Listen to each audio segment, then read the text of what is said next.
When I was about 4, this was in 1997, my mum and brothers went to a water park on a weekend during the summer. The park was set up so that you would walk through the entrance and run directly into a food court with the little information or map station there. To the left was inside an arcade area with a roller coaster, a little one, directly outside of it, and behind the arcade building was an enormous wave pool. To the right of the entrance was the kiddie park, and then behind the kiddie park was a lazy river and all the water slides with it. Since my brothers were older and they wanted to ride the big slides, my mum and me split from them to head to the kiddie park. I remember playing for a little while, making some friends with some other kids, when this one little boy asked me if I wanted to go to the wave pool. Since I was little, my mum told me that I was not allowed to go to the wave pool, at least without an adult, so I told him that I couldn't. He then said that it's not a problem. My dad is already waiting for us, and he's already told my mum that he was going to watch us. Well, being a dumb kid and marveling at the wave pool since we got there, I was pretty much sold and followed him over there. My mum probably didn't notice at the time because the lawn chair that she was sitting in around the kiddie pool was being blocked by little kid slides and billions of other little children. But we headed to the wave pool and met the kid's dad. He immediately took my hand and guided me into the wave pool. I remember only being there for like 2 minutes tops until he picked me up and carried me back out of the pool. I don't think that I even asked where we were going, but I assumed the food court because that's where we were headed. I then remember reaching the entrance gates and a lifeguard approached us and asked if my name was so-and-so, and I said yes, and started crying because I guess I thought that I was in trouble. The lifeguard then grabs me from the dude, and I see my mum running up, sobbing. Years later, we're revisiting this story, and she tells me that she noticed that I was missing pretty quickly and told a lifeguard to close off the entrance to the park. I was wearing a yellow bathing suit with pink flowers on it and 2 yellow ribbons in my hair, so the description gave me away instantly when the man was carrying me out, that is. I asked my mum about the kid, and she had no idea what I was talking about. She said that it was just the singular man, and apparently he ran to his car in the parking lot as soon as the lifeguard took me out of his arms. In other words, there was no kid with him.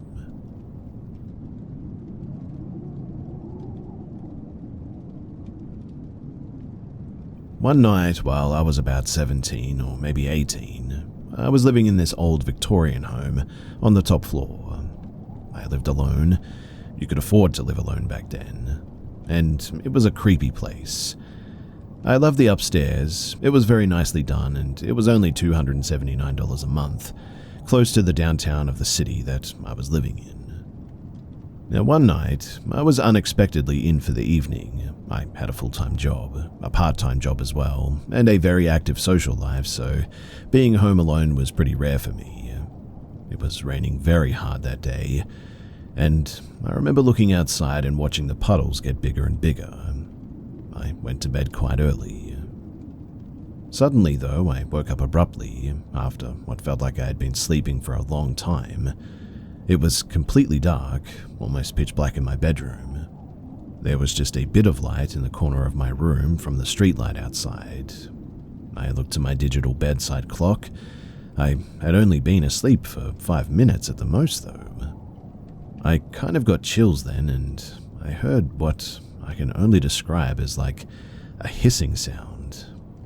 I looked up to the ceiling of my bedroom, and there was a black blob-like form that was just moving and changing size and slowly making its way to me. By the time the realization that it was coming to me hit me, I became unable to move my limbs, my body. I could not talk or scream. I just laid there unable to do anything but watch it get closer to me. When it reached me, it just kind of settled on me. I could feel its weight. I couldn't close my eyes. I so desperately wanted to, but I just couldn't. The terror that I felt cannot be described, though. The evil that I felt from this form was immense, and I have not felt anything like this, that kind of evil, in my life ever. After what seemed like hours, though, suddenly it was gone. My room got brighter and I was able to move again.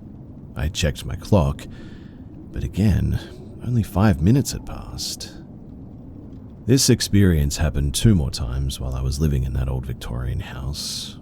I later learned, though, through research at the library, that I had apparently been visited by an incubus. When I returned to the city that I grew up in and lived in that house, I drive by it. It's still standing, and I don't know if it's divided up into 3 separate apartments now, but it's a lot more run down, that's for sure. A lot of strange things would happen in those rooms. Things would go missing and I'd find them in very odd places. And as far as I'm concerned, that house, it's definitely haunted.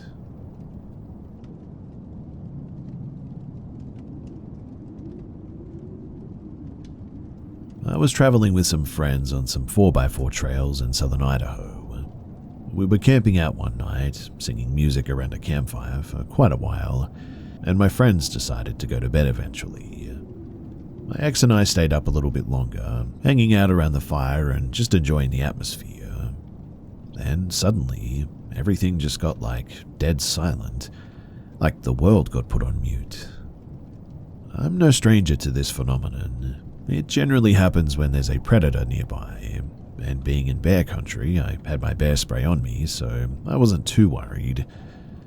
My ex and I continued to enjoy the fire, though, until we heard someone way off in the distance say, "honey," 3 times. You could tell it was far away, but it also had the sound of a whisper rather than a yell, an almost questioning tone, like it was a woman calling out for her husband.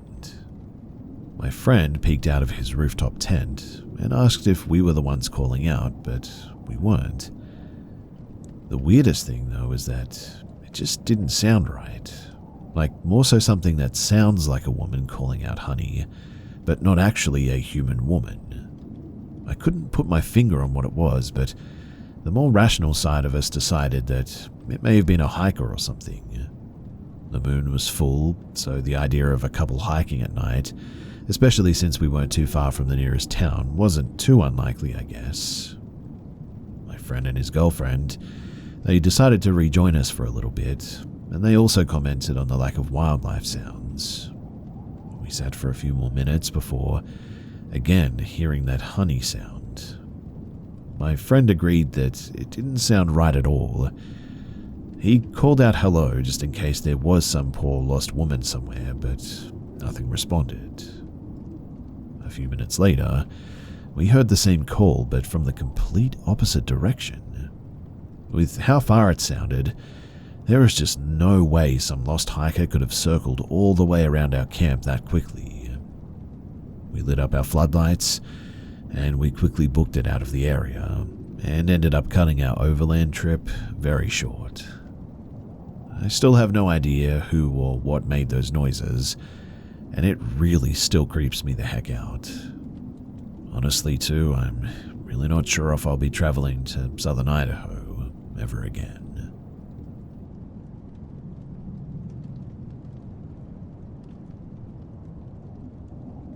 Now, I know that this sounds fantastical and wild, and honestly, I couldn't disagree. This is in fairly remote backcountry, West Virginia, which is known for being old and haunted. It was experienced entirely by the 2 of us, but the worst parts by all 4. This led to all 4 of us at some point battling personal issues in our lives that I believe stemmed directly from this encounter. The following is, at least to my memory and what I've been able to corroborate with the other people that were there, 100% accurate and true. So when I was 17, 2004, we had a bad experience camping near haunted train tunnels and sites of sudden tragic death. The history of the immediate 1 square mile area is that mother and son drowning in the creek nearby, drug dealers killed in state police shootout at a nearby hunting cabin, and many years before, cheap laborers had been killed building this double set of train tunnels. They were actually buried in a long-forgotten little graveyard nearby the tunnels that has since been found and restored. we decided to go camping before graduation as a friend group of 4, just to do something one last time before we all went our separate ways in life. This is a private property on the backside of a big hill around which the creek flows in a huge several-mile-long bend. A camp set up and fire going. Shortly after nightfall, my cousin and I sat back on the creek bed, maybe 20 yards away from the camp spotlight, a fish in the water. We then began to hear a sort of rhythmic sloshing sound. A slosh of what sounded like somebody wading through the water, maybe halfway up to their shin deep. So we shined the light around upstream, and we then spotted symmetrically and rhythmically consistent disturbances made by what looked and sounded like invisible feet or legs sloshing toward us. When we would turn our spotlights off, it would start again. It would then stop when illuminated, and whatever it was definitely reacting to us. And this was the first ice bucket stomach clench moment we knew that this was not fish and could not rationalize what was actually happening. This scared us pretty badly, but we decided best to be kept to ourselves and join the others gathered at the fire suddenly. As we made our way back, we heard the sloshing make its way to where we were on the bank, and the noise stopped. Given the speed that we witnessed it moving and how far it was from us when we were watching it, it must have sped up to make it to the bank that we were on in the amount of time that it took us to get to the camp. Others at the camp heard it as well and figured that we'd either gotten in or somehow riled up some fish, but we just played it off in the end. And as crazy as it sounded and looked like an invisible person wading towards us through the water. After the noise ended at the creek bank, we then all saw the tall grass disturbed as something that we couldn't see ran around the foliage perimeter of our circularly cleared campsite. Now, this could have been an animal, I admit, but whatever it was fast. We then began to hear what sounded like a man talking to us, as in speaking into the ear of each person, the left ear, if that matters. At first, it sounded like garble, really, but after maybe 15 to 20 seconds, we could make out the words saying we shouldn't be there, and we needed to leave, before finally addressing us directly and saying slightly more forcefully, "You need to leave." Obviously, as you can imagine, this was absolutely terrifying, and at first we thought that it was a person or group of people out there walking up on our camp and that it was dangerous. We were all frozen with fear though, but then adrenaline suddenly hit. As we freaked out and started to run to our ATV, all 4 of us saw what we all described as a tall black shadow man wearing what looked like a hat, relaxing against the front of our ATV. It straightened up when we saw it, and it saw us, allegedly, and it just sort of hung there staring at us for a few seconds. No feet, the legs ended in sort of wavy lines, like looking above the fire at the heat waves. It stood out against the dark night behind it, though, and it was definitely there. The girl screamed, which broke our fear freeze, and it zipped like the Flash back towards the train tunnels people had died in. Interestingly, when we went to start the ATV, it sort of turned over sluggishly as if the battery had been slightly drained, despite working fine not long before when we rode it down. This entire event happened over the course of, I want to say maybe 5 to 10 minutes, and within an hour of the sun going down. After putting our story out there, I received a lot of feedback from people as well who have also had bad encounters in this area over many years. Even a guy I worked with who didn't know that we knew this area told me that my uncle had hired him to trap in that area, and it was the only place that he didn't check traps alone at night.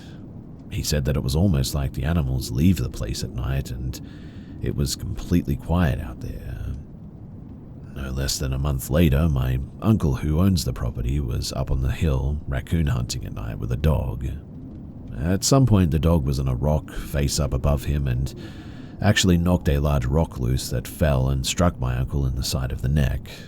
This understandably messed him up pretty bad and paralyzed almost his entire body, but he still had limited functionality on his left side. We could never figure out how he got himself back to his ATV and turned it over and drove himself out of there because, really, he just wasn't capable of that anymore. It wasn't until probably maybe 2 or 3 years later, around Halloween, when my story makes its rounds on the local Facebook groups, that my uncle texted my mother out of the blue.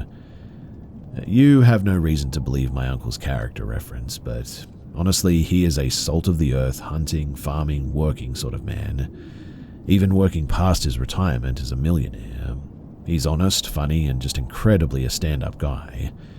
He is easygoing, but also no nonsense for sure. In his text to my mother, though, he said, "I've never told anybody this before, and I probably won't again. But the man in the hat that the kids saw at the creek that night helped pick me up off the ground and put me back on the ATV and turned me around." Until I heard that, I had always assumed that the Shadow Man was the one who was trying to scare us out of there, but thinking back on it, maybe he was the one whispering to us, telling us that we needed to leave and possibly avoid something scarier and more dangerous. Although I honestly have no idea what could have been scarier than that.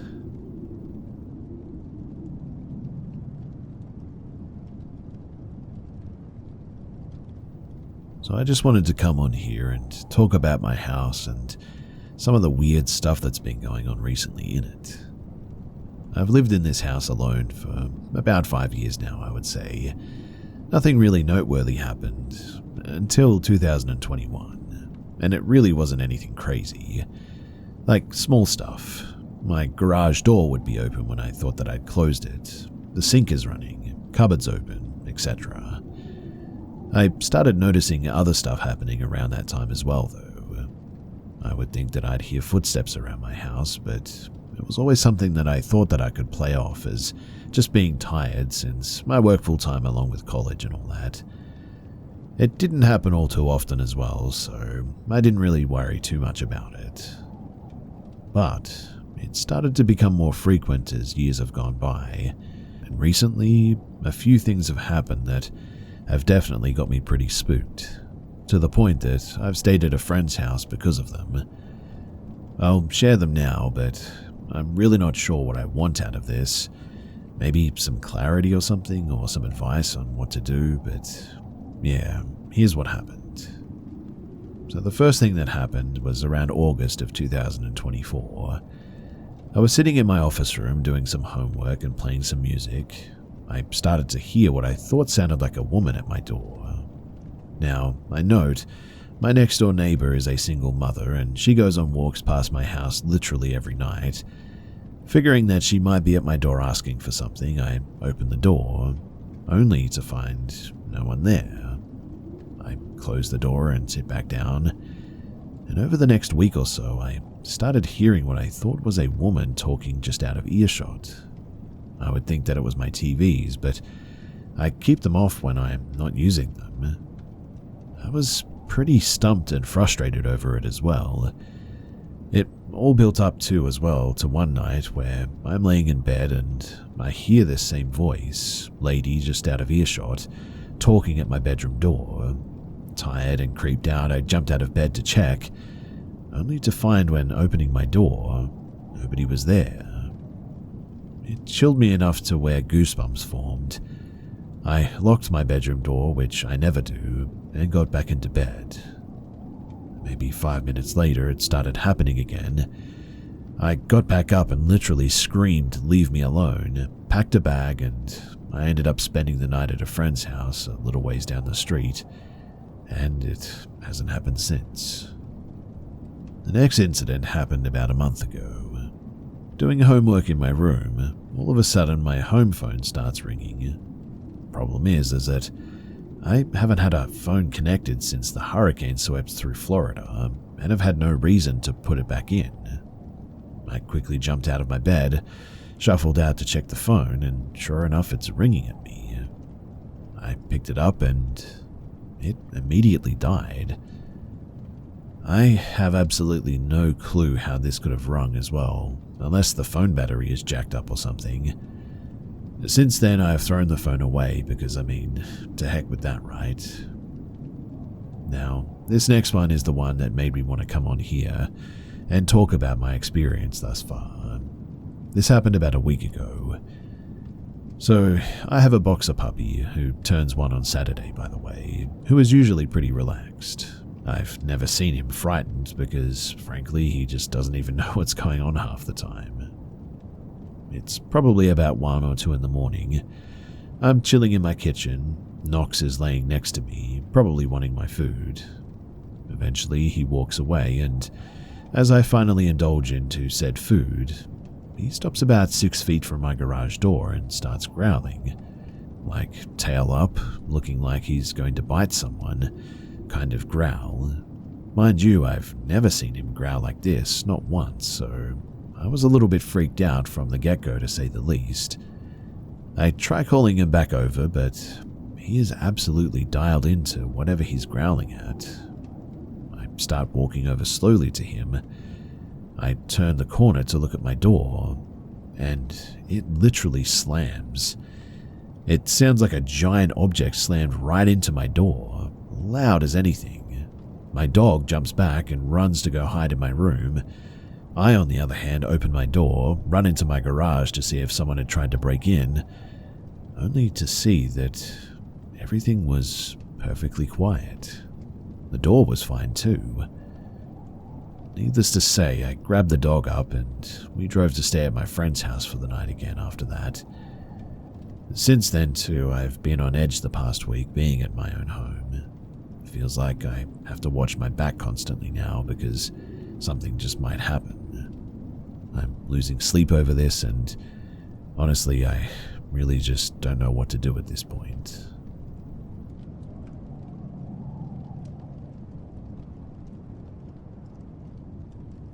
This happened about a year back. I was standing in my balcony around 3 a.m. at night, smoking a cigarette. I was facing the window, and in the window I saw a reflection of something sitting on the rooftop of the building opposite across the street. I turned around and there was nothing. I continued smoking, and as I look up at the roof again, I saw a dark figure sitting on the ledge of the building. It wasn't sitting normal too, kind of like how Spider-Man sits on a light pole, like it was hunting for something.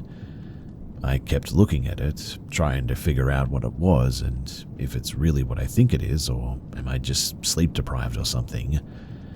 After like half a minute of me staring though, I felt like it looked back at me, and I just kept staring at it, and I was completely lost. It was a little bit dark, but I'm certain that this thing had almost human-like features, but in the most messed up way imaginable. A skin that kind of looked burnt, and I'm sure that it didn't have eyeballs and just 2 empty eye sockets. When I realized what I was doing, I immediately turned my head down. Just a second later, I looked up again, and it was gone. I went inside and drank some water, and I then hear a scream coming from somewhere nearby. I went to my balcony again, and the screaming didn't stop. It sounded like a woman, but there were no breaks in the scream. It was a continuous loud scream. Me being a bit of an idiot, I went downstairs and started walking towards the sound. The road was dimly lit and not a soul in sight. I walked, and I think about maybe 500 meters in, I realized suddenly that the sound was exactly like it was from my balcony. The sound should have been louder, much louder, but it was exactly the same. So I kept walking towards the sound, and I walked for a while and still didn't get any louder. Every once in a while I would forget that I was walking or even where, and just kept walking, and then I would sort of snap back as well. It was a really strange feeling, and at this point I realized that I had come quite far from my house to an almost barren area. So I started walking back towards my house, and the screaming didn't stop. It was an extremely eerie sound, almost human but not quite. a human's breath while screaming, but whatever it was, it didn't sound right. It's almost like I was drawn towards it too. Anyway, I eventually reached home and opened a can of beer, and after a while I went to sleep. I woke up the next morning and went to that rooftop to see if I could find anything. I first inspected the spot that I first saw in the reflection, and then the ledge, and there was nothing. I used baby powder as well. Don't judge, I know, kind of cringe.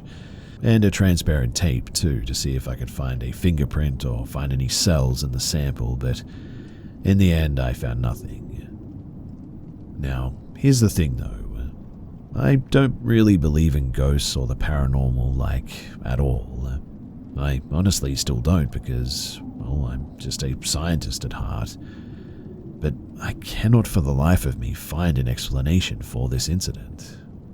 It never haunts me. I didn't lose any sleep over it or anything, but I still wonder what it could have been. I know I wasn't seeing things. I mean, I wasn't drunk or high or anything. I guess the reason that I'm sharing this story after a year is because, well, 3 days ago, I was sitting with my friends and we were sharing weird things that we haven't told anyone about, and I shared this incident with them and they were pretty terrified by it, especially because they know that I'm the kind of guy who laughs at someone who claims that they saw a ghost or even someone who believes in one. A friend told me that she didn't sleep the night after going home and recommended that I share it here to ask people what they think it was. So, what do you think that it was?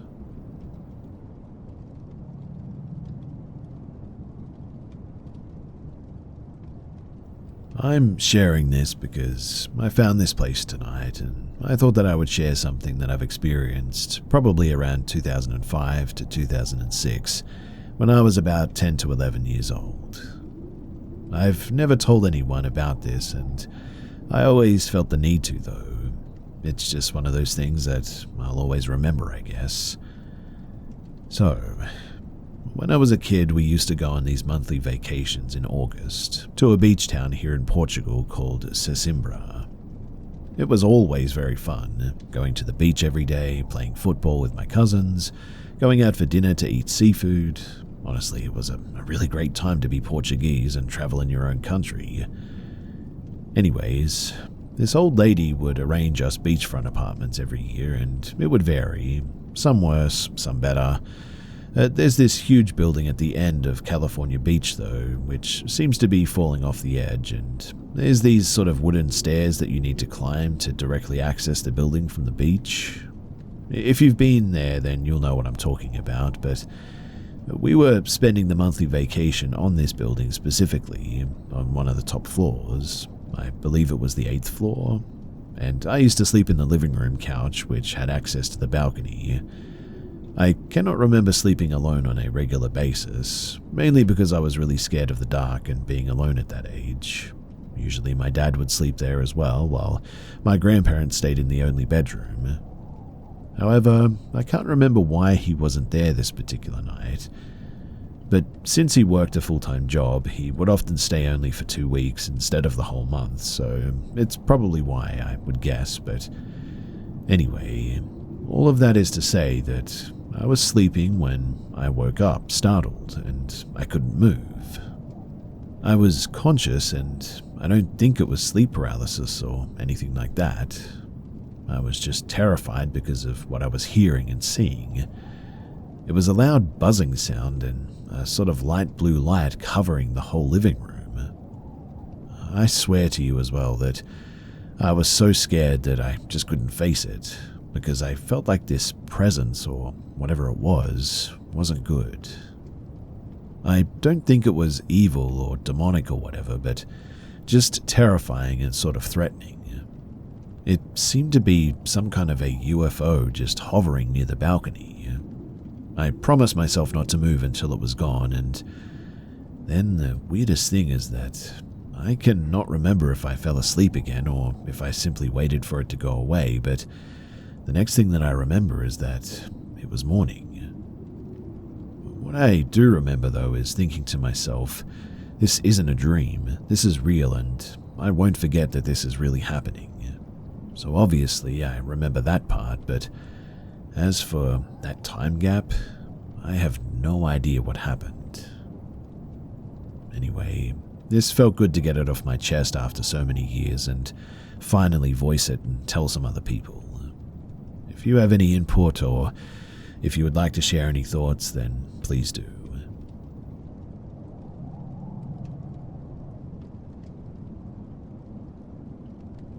This happened to me Wednesday night. So my boyfriend lives in the town over and he orders me lifts back and forth to go and see him. We've been doing this for over the past 7 months without any problems. But we spent the day together and had an amazing time as always, and he ordered me a lift back home. The guy pulls up and my boyfriend puts me in the car and gives me a passionate kiss goodbye. The driver is from Cuba, hardly speaks a lick of English and is using Google Translate the entire time to talk to me. First, it started off as, "Do you mind sitting in the front seat? I don't like for people to sit behind me." Okay, no problem. However, instead of letting me out of the car, he asks me to climb over the seat, which made me feel a bit uncomfortable, and then I realized that he was staring at me the whole time that I'm doing so. Then he proceeds to tell me, "I hope I'm not being too daring, but you're very beautiful." Okay, cool, I get this compliment all the time, so I say thank you, but I'm a bit put off by this, to be honest. He goes on like a regular driver, asking me if the music was okay, and the volume and all that, you know, the regular stuff. Then he starts asking me about the address that I'm going to. "Am I taking you to your home?" I reply, "Yes, I'm going home." He then asks, "Can I go home with you?" I laugh at this and say no. He asks about the guy that put me in the car, if he was my boyfriend or my husband. He's my boyfriend, my soon-to-be husband. He asks, "Can I be your boyfriend too?" I say absolutely not. He asks why not. I say that I'm totally against that I'm in love with my boyfriend very much and that I'm extremely loyal and faithful to him. He says he doesn't have to know. In Cuba, we believe in having multiple partners, and not all of them know about each other. And I say, well, that's definitely not a thing for me. I don't believe in that one bit. He says, "Your boyfriend makes the mistake of sending you home alone. I would have taken you myself to make sure you got there safe." I'm getting very upset at this point, and I'm only laughing at what he says, trying to maintain a friendly composure because I know how ugly things could turn if I start giving this guy attitude. He doesn't speak again for a while, and when he does, he asks me again if he could come home with me. I tell him no again, and he says, "You're so beautiful, I really want to be your other boyfriend." I don't even say anything but shake my head no and start fidgeting with my phone. He tells me that he has a lot of money and that he would take care of me. I told him that I didn't care about that and that I wasn't interested. He asks if he could give me his number so that we could text each other, and I say no. After what seemed like an eternity, we pull up to my house and he gets down trying to help me with my bags. I decline his help and he tells me, "Hold on," and pulls out his phone one more time and asks, "Can I come inside with you?" I tell him have a good night and to have a safe trip back, and dart inside as fast as I could, locking all the doors behind me, calling my boyfriend immediately so that he could report this weirdo because I don't want this unpleasant experience to happen to anybody else. In the end though, the only thing Lyft did was give my boyfriend a $5 credit to his account for the unpleasant experience. He wasn't even able to tell him. He really wasn't even able to tell them why it was so unpleasant. And look, I know, stories like this aren't actually the scariest or creepiest ones out there, but if you were a young woman and in a stranger's car like this, and they were pressing like this and trying to come into your home and everything, trust me, going through something like this is actually pretty terrifying. So yes, ladies, creepy drivers are definitely a thing, and please, be careful out there.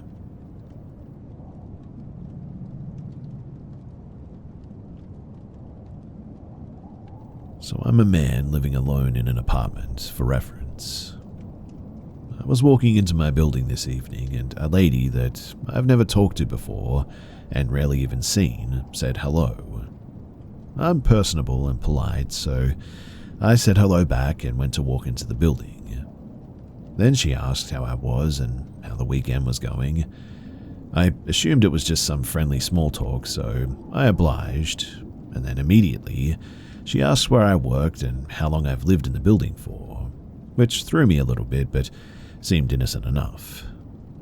Then, about as soon as I finished answering, she said, "No one has ever helped me or offered me help my whole life, and I'm just trying to better myself, but nobody will help.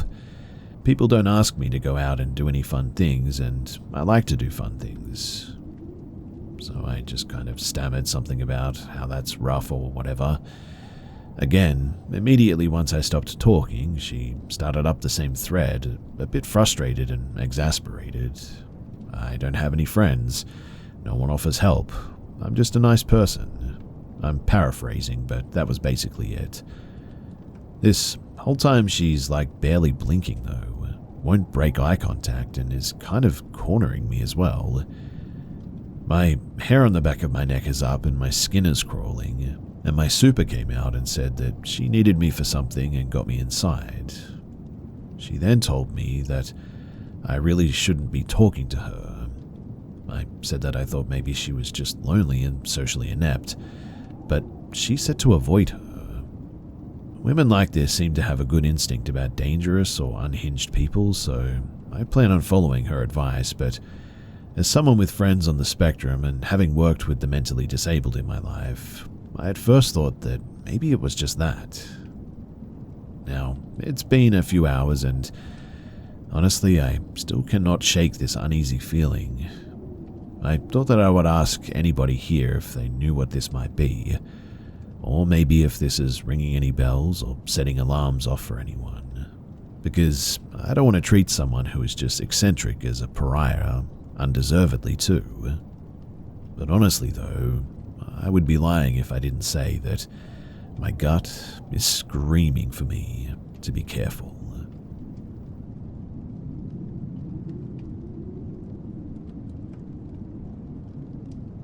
Over a year ago, I was forced to move out of my apartment due to a serious mold problem that was making people sick, and the management refused to remediate it to the extent that we needed them to, and they did as little as legally possible, basically. But because of all of my things that were there essentially were caked in toxic mold spores, it was a huge effort to thoroughly clean what could be cleaned and bring the rest to the dump.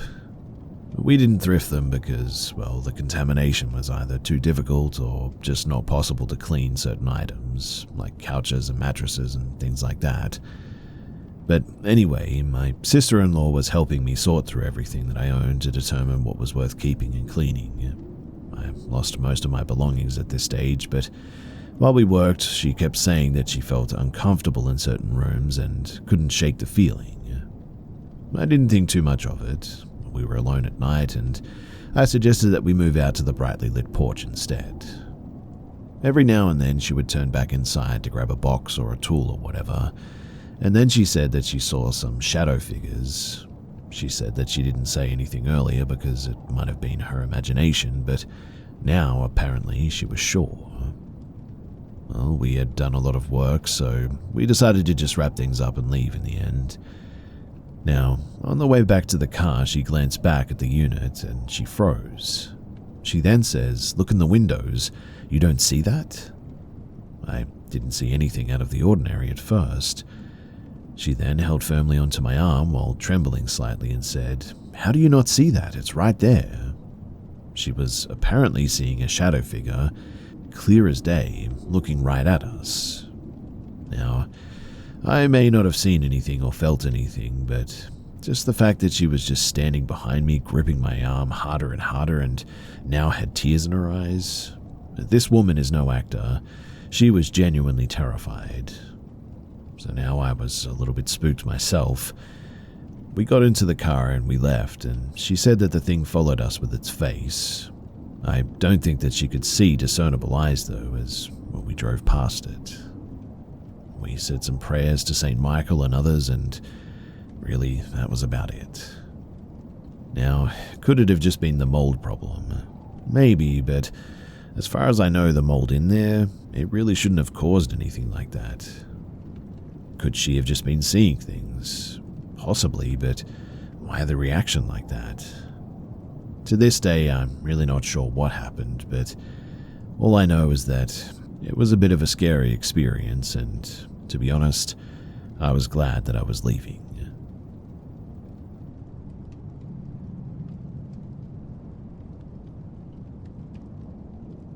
For a little bit of context, this happened last year around February. I am 17 and I'm a female. So, it was a random day. I had just finished school and I was home. I've always been very scared when I'm home alone, but it's not like all the time, but sometimes it just gets to me and I feel very bad and a bit paranoid, really. I'm just going to describe to you as well how my hallway is made so that you can understand the context to this story. So at the beginning of the hallway, there's my bedroom on the left, and after that, there's my parents' bedroom, still on the left, and at the end there's the bathroom that is the toilet too. The door to the bathroom is weird though because there's sort of a curved window in it, so if I'm inside the bathroom I can see movements and vice versa if I'm outside. I can also see movements from inside the bathroom, but it's not very clear. Anyway, so I was in my room and I decided to go to the toilet that was in the bathroom. And when I was in it, I didn't close the door or anything because, like I said, I was home alone. And then I heard a sound coming from my parents' room. Like the floor was creaking and somebody was walking towards me. Of course, I locked the door right away. And so, I had 10% on my phone and all that in all the horror movies. But honestly, I have zero survival skills and I didn't think that it was that serious, so I called a friend on FaceTime and told her everything, but really I was scared, but sort of still laughing. It's what I do when I get terrified. So I decided to approach the said curved window that I mentioned earlier, and that was when I saw a man. I started to scream like I'm calling the police and leave and stuff like this. I didn't have a lot of battery on my phone, but I decided at this point to call my dad, who quickly rushed home. But still, at this point, I had no battery and I just had to pray for my dad to get home quickly. I was scared and I imagined that when my dad was going to open the front door that the man was going to jump on him or something like that. After about 45 minutes, where I was just sitting in the bathroom on the toilet, but holding the door in case the man tried to push it open, my dad finally arrived. And trust me, I heard the floor creak again. And then my dad told me that I could come out and that there was really nothing there. In fact, there were no windows open or anything. I was really confused by that, and I think about this whole thing often. Did I imagine everything, or did something really happen? Just so you know as well, I'm really not into the supernatural stuff or explanations, so my theory is that somebody actually broke into the house at some point. I happened to come home at around that moment. They hid, they were somewhere around the house, and they got out before my dad got home. Really, that's the only logical explanation for it. Still though, whether paranormal or not, that is a terrifying thought.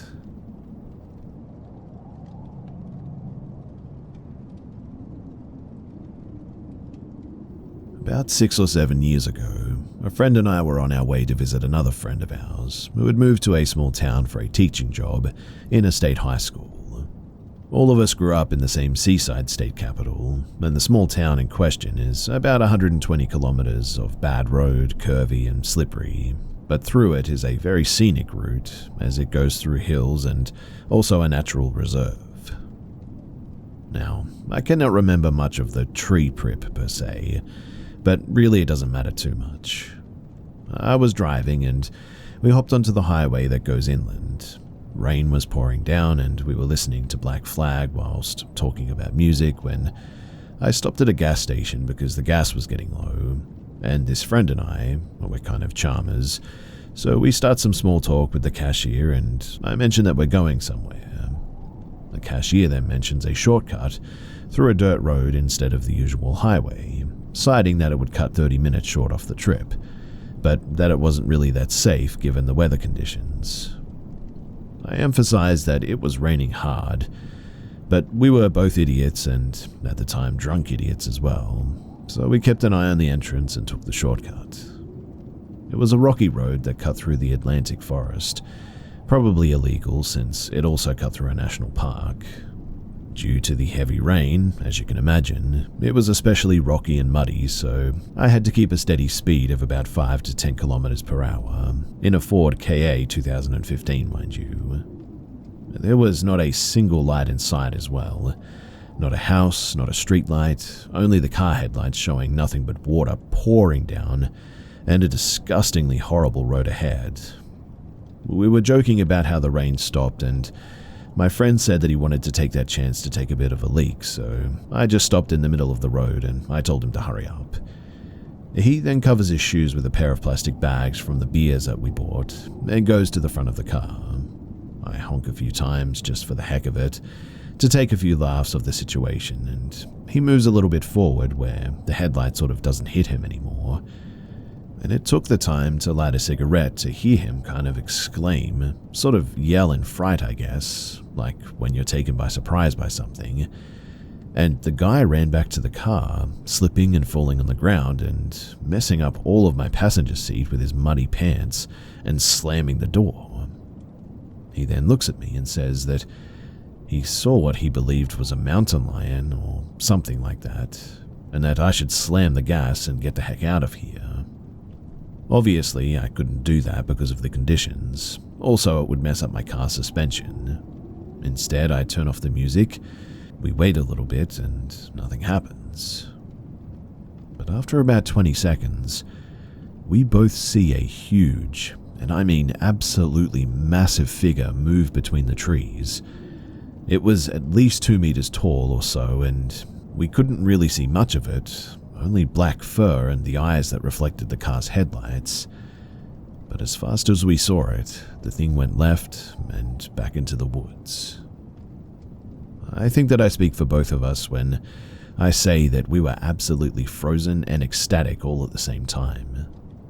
To this day, I still don't know how I could remain calm enough to start the car and slowly drive away to our friend's place. We told him about it, and he said that it was probably a mountain lion still, but I don't know. Mountain lions aren't typically 2 meters tall. They may be horizontally that long, but not tall. And I swear that I could hear its footsteps as it ran away as well, despite the windows being closed, so whatever it was also extremely heavy. Anyway, I just wanted to share this in case anybody out there might know what the heck we saw that night.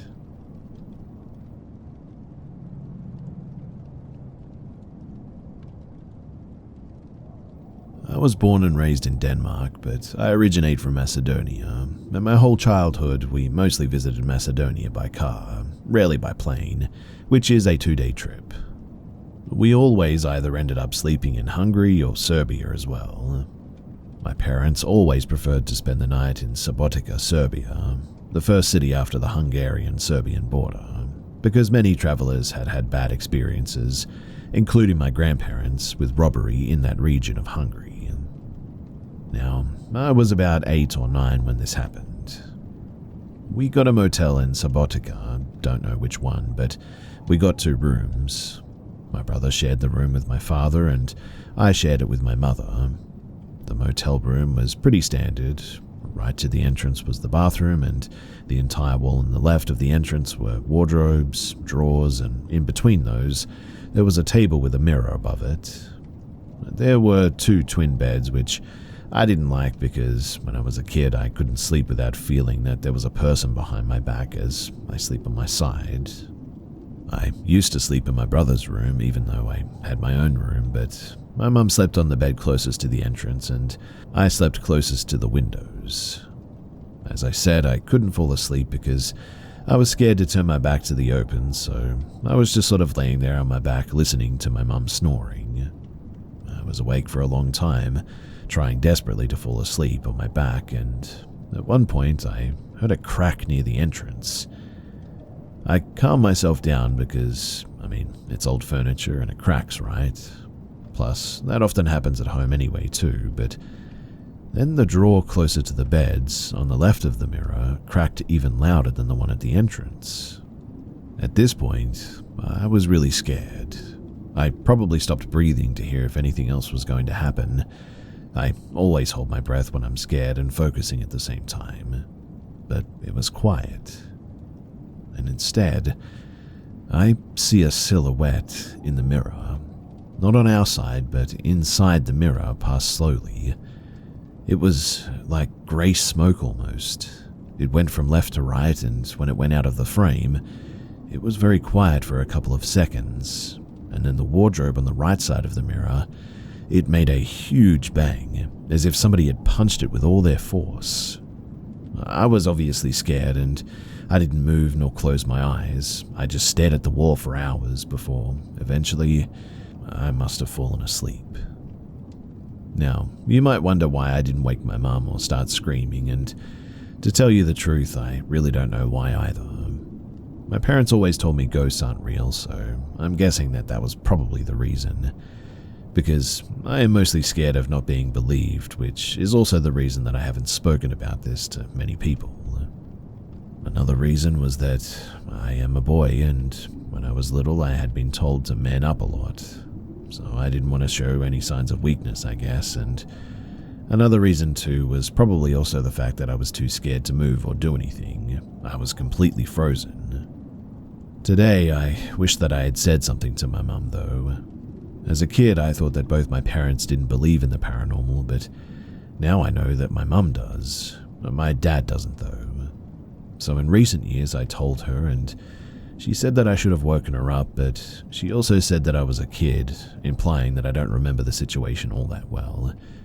I've also told my brother about this, and he believes what I saw, but he thinks that it was some kind of my mind playing tricks on me thing because I was scared, which I'll admit is a possibility, but really I don't think so. Another possibility I thought of, though, was that I had a sleep paralysis episode. But that was an ongoing theory of mine up until the point that I actually experienced sleep paralysis once, and it wasn't the same as that time in Serbia. In Serbia, I was wide awake the entire time. I never really fell asleep prior to the event with the said silhouette. I have had other creepy encounters, but for all of them I always thought of a rational explanation. This one, though, this is the one that bugs me, because genuinely I just really don't know what to make of it. After my experience with sleep paralysis, I've started to believe a bit more in this stuff. Not because of the sleep paralysis itself, but because I know now that the encounter in Serbia really wasn't sleep paralysis. And I'm sharing this because, well, I want more people to see it or hear it and tell me if they know anything about this. I would be happy to take any answers, questions, or information that you guys might be able to provide.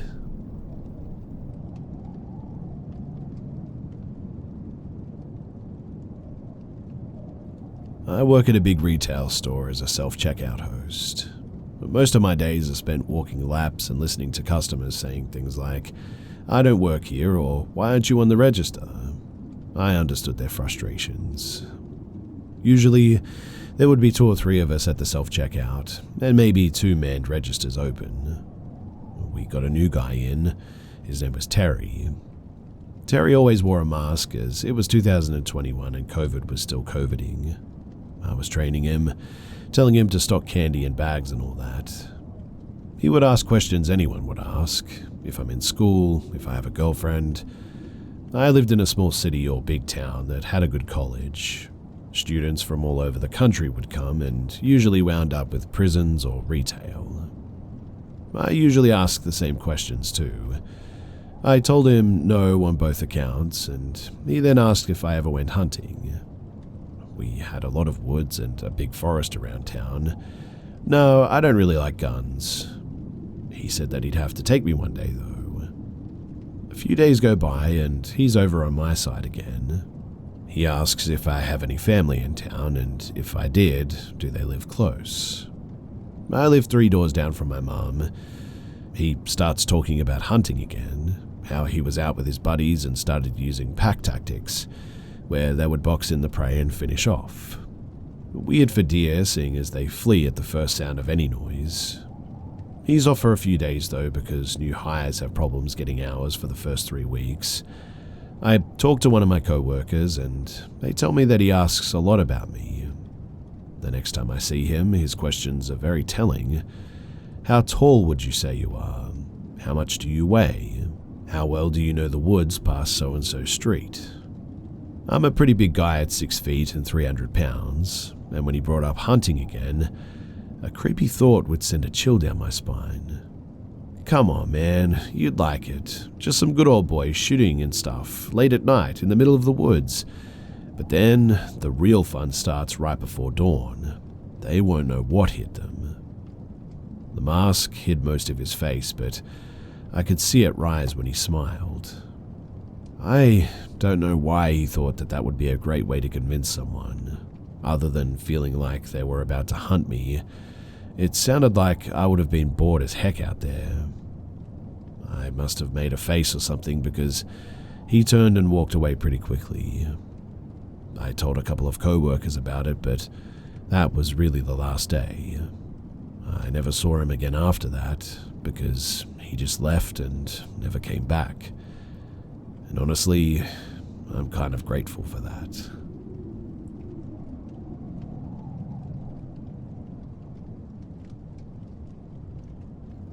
I've had many paranormal encounters, starting from my teenage years, intensifying in my early adulthood, and seemingly tapering off now that I'm in my late 30s. The first experience that I remember, it was in 9th grade, coming home from school. My parents were both working, so usually I'm home by myself until late dinner. I usually get the rice started in the rice cooker and thaw the meats. And this afternoon, I was extra tired from wrestling practice, so I was relieved when I came home and heard rustling in the kitchen, and the faucet turning on and off too. I didn't actually look in there to see who it was, but I assumed it was my mum, because sometimes she'd get home early from her restaurant job. Sometimes they have like private events or whatever, and they'd send some waitstaff home. I turned the corner to the bedroom and yelled out to her, "Can you wake me up in like an hour? I wanted to study for a test tomorrow." I heard her say in a raspy voice, "Okay, Con." Con is a Vietnamese term addressing your own child. I thought nothing of it. Maybe she's a little bit sick or something. Anyway, I woke up from the landline phone ringing eventually. Cell phones in the early 2000s were available, but we were poor, so only the adults had them. And it was my mum asking me if I wanted the leftover food from the restaurant. I told her, "Did you go back to the restaurant for leftover food?" She said no, she's been working there the whole time. Chills ran down my back. It was twilight and the sun was setting, so the whole house had an eerie semi-darkness to it. I told my mum to hurry home, please. I didn't lock my bedroom door so I could see out into the dark hallway. I jumped up to go and lock the bedroom door and turned on the light, opened the window and turned on the radio, anything to drown out the silence in the dark. Eventually, my dad got home first, in fact, and I was so relieved to see him, but didn't know if I should tell him what had happened. I waited until dinner time to slip in casually that I thought Mum was home earlier and was doing something in the kitchen. She denied it, and they concluded that I must have imagined the whole thing, but I know that I didn't. Someone was in the house, rustling in the kitchen, turning faucets on and off, and imitated my mum in its raspy voice. It called me Con, so my first thought was that it understood Vietnamese too.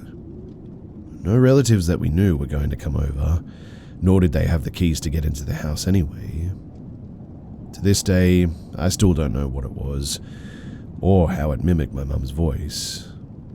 It wasn't the only spooky thing that happened in that apartment, but it was the first and probably the spookiest at that time.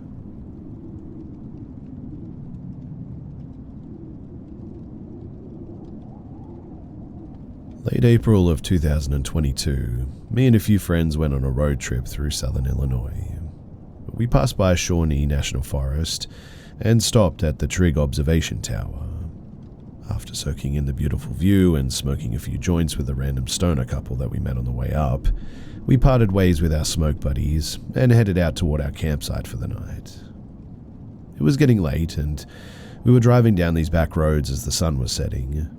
It was pretty isolated too. Incredibly thick woods flanked both sides of the road, and not another car in sight. That's when we saw a light up ahead, just barely visible through some thick brush. We slowed down, thinking that it was some campers getting set up for the night or some hikers who got lost before sundown. As we approached though, something seemed off. The light emanated from this old camper van, and the thing hadn't moved in months. Vines were slowly creeping over the canopy. The whole setup just screamed abandoned. We looked back to have a second look, trying to make out whether or not it was from a fire or something inside the van. At first glance, we didn't see anyone as we surveyed the area, but there he was, feet away from the camper, half hiding behind a tree. He was shirtless, only in his coverall pants and hiking boots. He was staring at us and didn't reply when we shouted a hello. As he began to walk in our direction with one hand hidden behind his back, as if he may be holding something, we called out again to see if he needed assistance or knew where the campsite was, but he just kept coming, silent and expressionless. We didn't wait to see what he was up to. We leaped right back into the car and flew out of there, dust and rocks kicking up as we took off down the road. But we were pretty shaken by the time that we finally pulled into our campsite, but worse was yet to come. We had also left the firewood at the gas station, and with the rain, everything around us was pretty wet. We ended up hanging up our hammocks and attempted to fall asleep without a fire, which wasn't great for our nerves either. But no sooner had we all sighed and started to relax than we heard footsteps coming up from over the crest of a hill, slow and deliberate, just like the guy that we had seen earlier. We killed our lights and sat there in the dark listening. It felt like eons before the steps stopped, and we finally worked up the courage to look around. We took our flashlights and knives just in case and did a quick scan, but we saw nothing. By then, though, we said to heck with this, so we started packing up our gear, figuring that we'd just sleep in the car in the end. But then, from behind us, there was a cough, and that was all we needed to pack up in a hurry and race down the cluttered trail to our car. We didn't even worry about packing neatly. We just tossed all of our stuff in the back, and we got the heck out of Dodge. The next hour was a blur of dark, twisty little roads with no cell service and not a hint of where we were going. Finally, though, we hit a paved road, and after about 20 more minutes and running on fumes, we come upon a little country store with a gas pump connected to an adorable house and auto garage. It had already closed for the night, but the family living there saw us at the pump while they were having dinner and came outside to help. They even opened the store so that we could buy some snacks and some pop in the end. After what we experienced, talking to them was really a huge relief and let us calm our nerves. We eventually got back up on the road and kept driving 6 hours straight, all the way back home.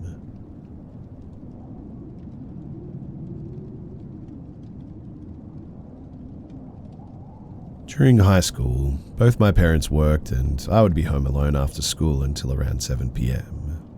Normally, I would come home and mess around on the computer in my basement until my parents came home. Right above this area is the kitchen, the laundry room, which are connected to the garage. Every so often after school, I heard footsteps sometimes above me in the kitchen. I blamed it on the house settling and never really took it too seriously. But one day after school, something happened that I could not explain away with pipes. You see, I was on the computer like usual and heard the door to the garage from the laundry room open. The alarm makes a beep when someone opens the exterior door.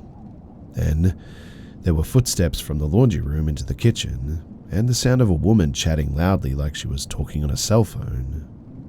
Thinking that my mum had come home early, I went upstairs to see her.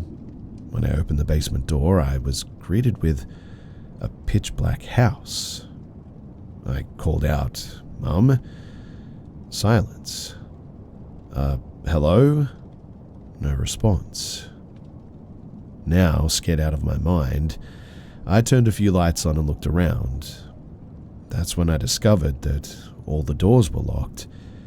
There were no cars in the garage, and really nothing was missing.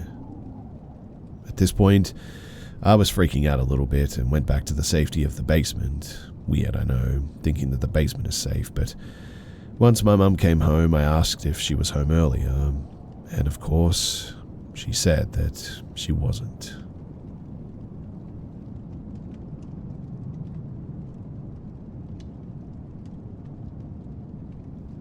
This took place when I was 15 or 16 years old, so that would place it in either the summer of 2000 or 2001. My family and I were visiting with my cousin's family in Norfolk, Virginia. My brother and I, we're close in age with our cousins, and I stayed in my younger cousin's room with him and my brother in my older cousin's room. The bedrooms, they were at the end of a hallway. My brother's room was at the end of the hallway, my bedroom was across from my aunt and uncle's bedroom, and my parents, they stayed at the opposite end of the house in the den. So, it had been many years since we'd seen each other, so the first night my cousin and I stayed up after lights out to talk and just catch up. During our hours of conversation, he casually told me that the house was haunted by a woman. He had a reason why they thought that it was a woman, but I've since forgotten that. He told me, though, that the lights would go out unexpectedly from time to time, and there'd be strange noises late at night, and the most common happening would be that the TV in the den, it would turn on in the middle of the night without explanation. I was intrigued by this story. Our conversation moved on to other topics eventually, but in the early hours of the morning, we were still talking when suddenly there was a loud, heavy-sounding bang that sounded like it came from the kitchen.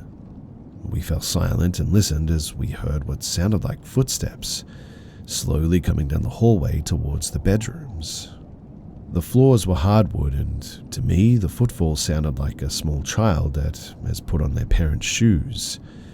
They kind of slid, and then the heel would slap the floor. They sounded like they stopped right outside of our bedroom door, in fact. There was silence for a long moment. Then 3 loud knocks, not on our door, but on my other cousin's brother's room door. We both sprang up from our beds and flung open the door. My brother and cousin had already had their door open and were standing there, but there was nothing there. We could all hear our father's infamous snoring coming from the other end of the house, while my uncle, hearing us all saying "what the heck was that" to each other, came out of his room to curse us out and send us off to bed. Needless to say, though, I really didn't sleep very well on that trip.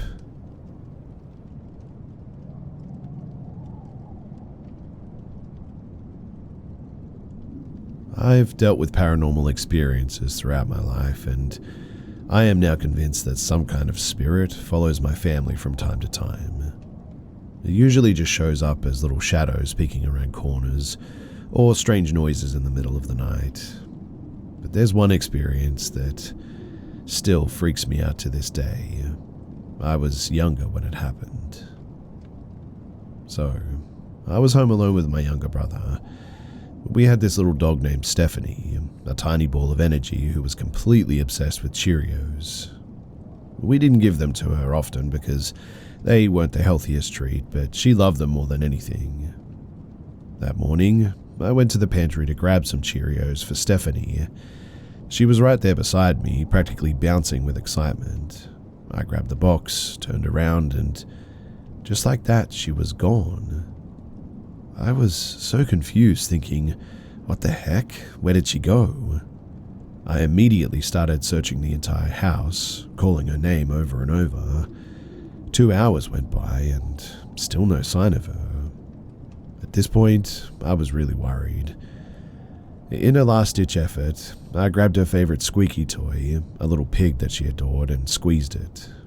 When out of nowhere, she appeared upstairs in the hallway, right in front of my brother's room. I could see her standing there from the main floor. Relief washed over me, but I was also confused as heck. I called out to her, "Come down here, I have your Cheerios and your squeaky pig toy." But instead of coming to me, she started walking back and forth, crying like she was stuck or maybe scared or something. I was baffled and getting a little bit scared myself at this point. I kept urging her to come to me, but her crying only grew louder and more desperate. So I started climbing the stairs, but the higher I went, the louder her cries became. I began to worry that she might be hurt or trapped, so I hurried up the stairs, my heart racing. When I reached the top, I suddenly felt something scratch down my back, 5 distinct fingers. I kid you not, it felt like a hand had just sort of clawed me. I screamed in shock and bolted towards Stephanie, who was still crying in front of my brother's room. My brother heard me screaming and burst out of his room, totally freaked out, asking what was happening. I told him that something had scratched me, and then out of nowhere, we both started hearing this loud banging on the walls. We were completely terrified, so without thinking, I grabbed Stephanie, and my brother and I ran downstairs to the solarium, which had a glass door. We shut it behind us, thinking that we'd be safe there, but then the banging started again, this time on the glass door itself. We could see through it, and I can assure you that there was no one there. It was just us, but the banging was relentless, echoing through the room. We were both sobbing by now, absolutely terrified. We called our mum, begging her to come home immediately, but she didn't believe us.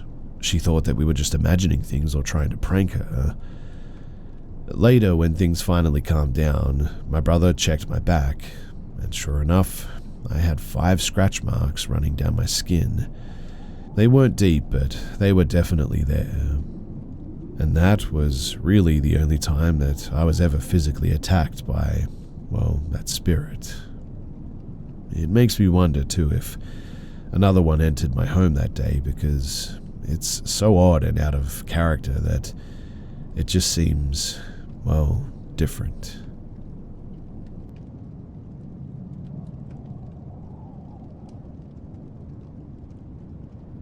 I had an experience about 4 days ago that I haven't been able to shake.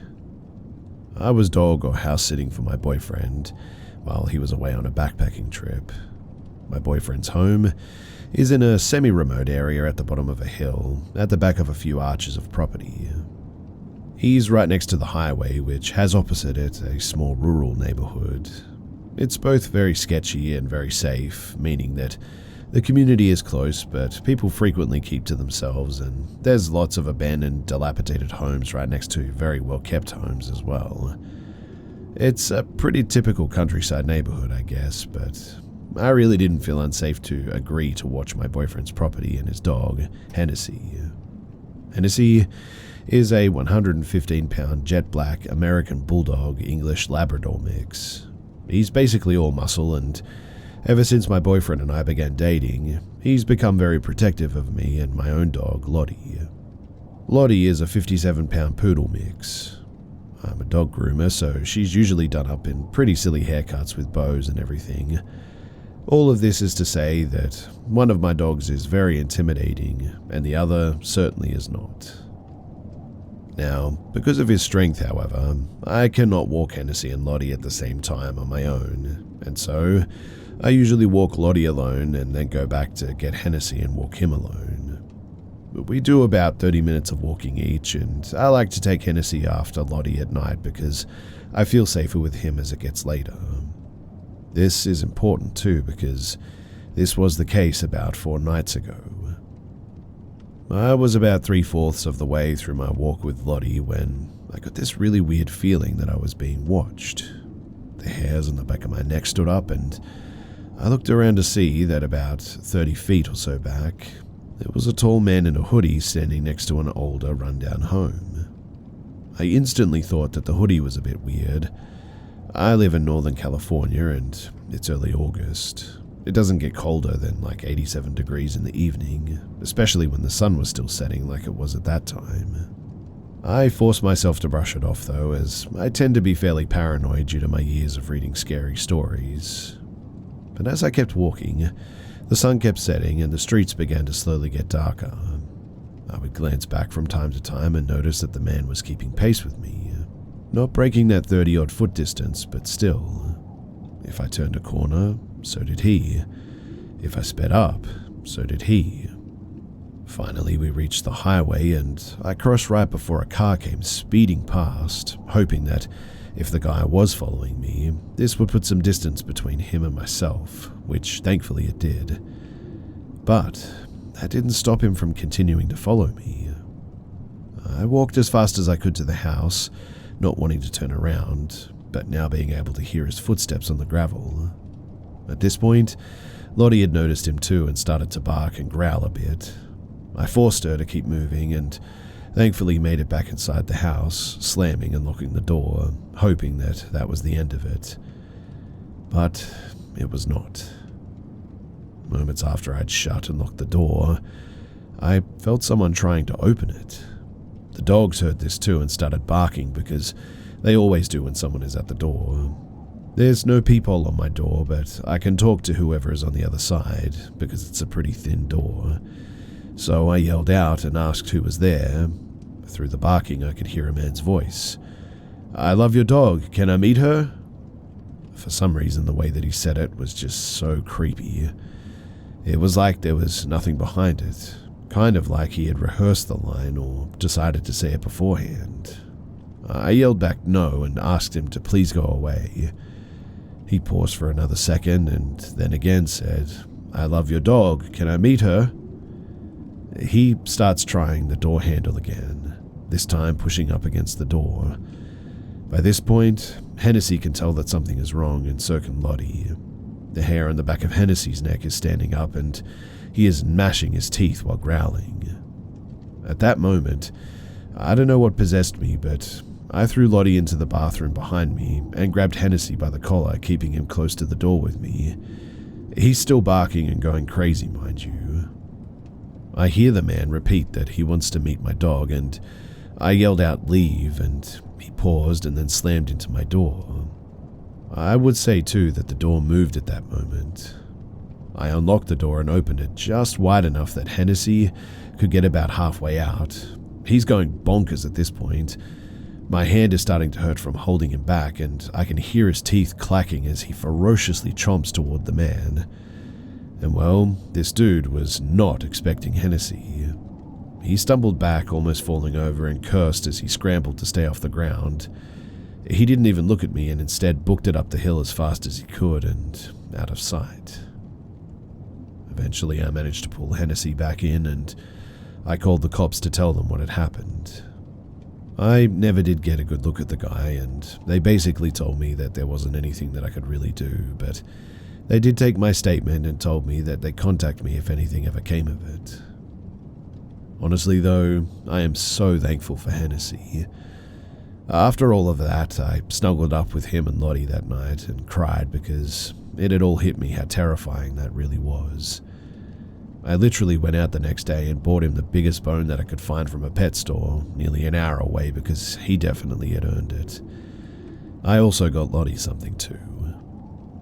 I don't know why this creep didn't get the hint when I had two dogs barking inside, but my assumption is that he didn't really realize that he was hearing two barks or assume that if I had two dogs that they were both like my puffy poodle. That is to say that he just wasn't afraid.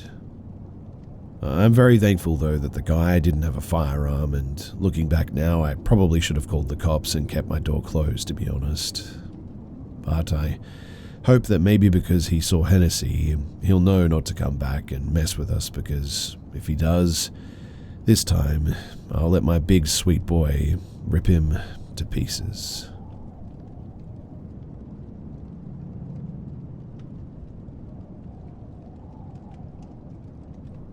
Ever since my grandfather, who lived with us, became sick, and after his recent death, my mother and I have noticed a drastic increase in unexplainable things happening inside of our house. I always tried to write it off, but this night, something happened that truly freaked me the heck out. For some context, we live in the province of Alberta, and our house was built in the 80s. To my mum's recollection, when she first bought the house 13 years ago, there was no reported deaths in the house or any history on the land that it sits on.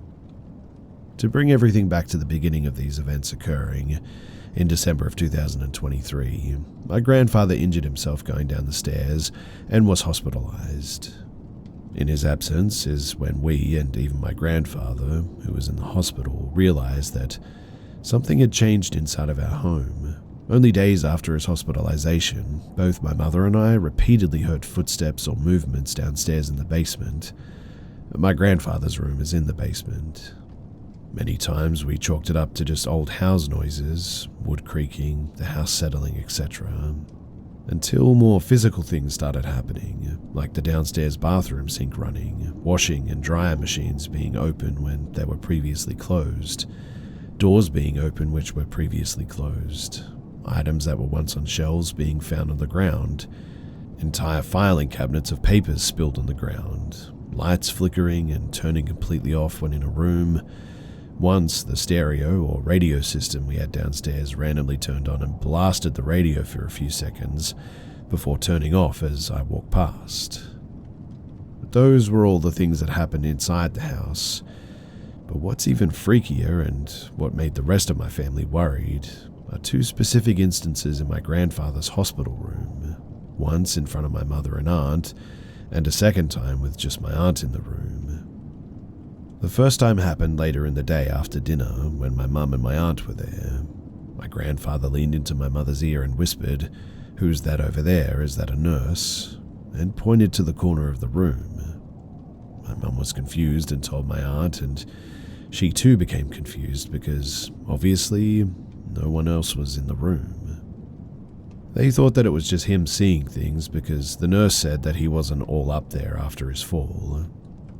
The second time, though, was much more intense and left my aunt hysterically calling my mum over the phone late at night. She told my mum that my grandfather was starting to fall asleep when he just sort of jolted up with a horrified look on his face and quietly told my aunt that the devil himself was standing behind her.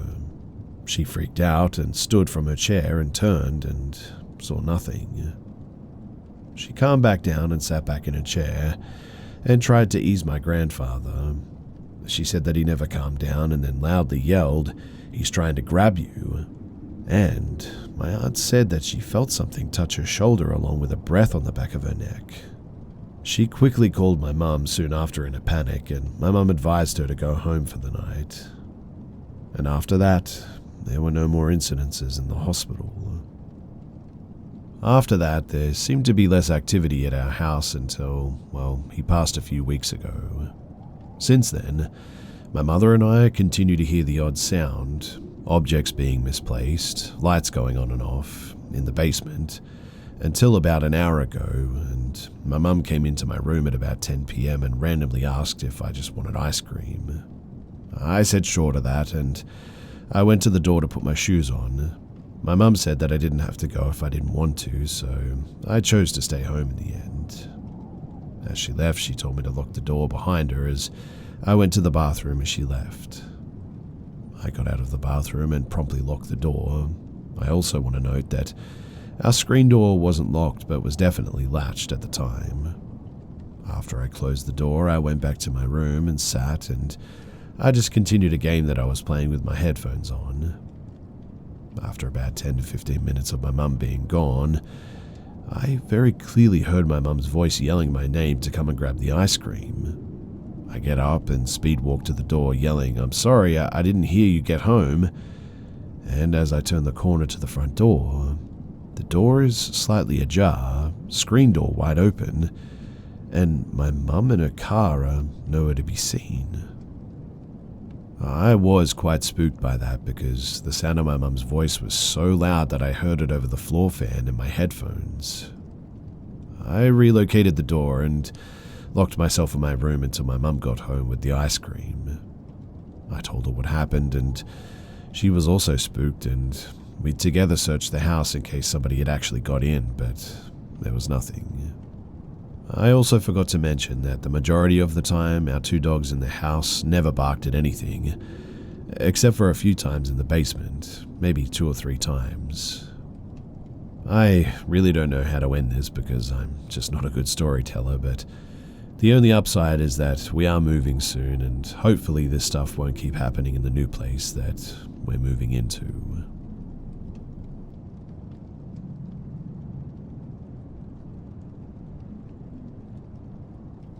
I worked security in 2019 to 2021.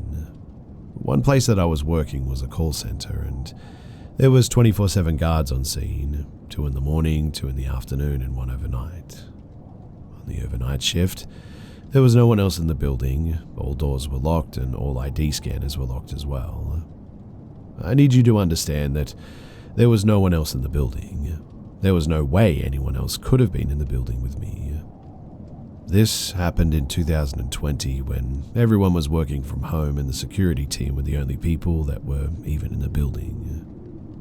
So, at every odd hour, I would do a patrol around the building, check into all the rooms that I had to swipe at, and return back to the desk. Other than that, I'd sit there and watch the cameras and play my Switch. Now, one night, while I was there for the overnight shift and the other 2 guards had left, I had to go on patrol. The lights in the building were all out, and it didn't really matter that much because I could see enough with the lights from the parking lot, and I'd never been afraid to walk around alone there because really I enjoyed the job anyway. I walked through the downstairs, checked all the exits to make sure that they were locked, and all the staircases to make sure that they were empty. When I moved to the 2nd floor, I heard one of the phones ringing out in the desks. Not unheard of, and because of the sensitivity of it all, we aren't allowed to touch the phones, except for the front desk ones, obviously. I usually played music to walk around, but this time I'd left my phone to charge at the desk. There was no device on me that could have made a sound. The phone had since stopped ringing, and I was still alone. As I moved to the final part of the building for my patrol, that was when I hear a small thud by the stairway at the back. That didn't bother me too much, but when I heard a female voice call out, "Help me," that was when I froze. I stayed silent, and I didn't move for nearly 15 minutes. It took me a while, but I eventually called out and asked if someone was there, but I didn't dare go over there to try and see. I would have heard something or saw someone moving over there if there had been anyone. I didn't finish my patrol that hour and immediately returned to the desk downstairs where the lights were on in the lobby. My boss even asked me when I told him about it, and he just nodded like, "Yeah, that happens sometimes." I didn't hear anything else the entire time that I worked there after that. I even checked the cameras that were in that area, and I can assure you that there was no one there. I always used to figure that ghosts were real, or I wanted to believe that they were, but that night completely proved to me that ghosts really are real, and when one asks for help, you probably shouldn't really risk yourself.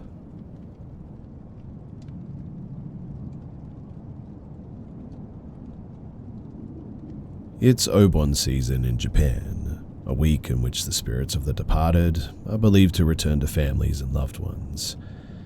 As such, I'm curious to hear if anyone has had any experiences and encounters with spirits here, either in Japan or Asia.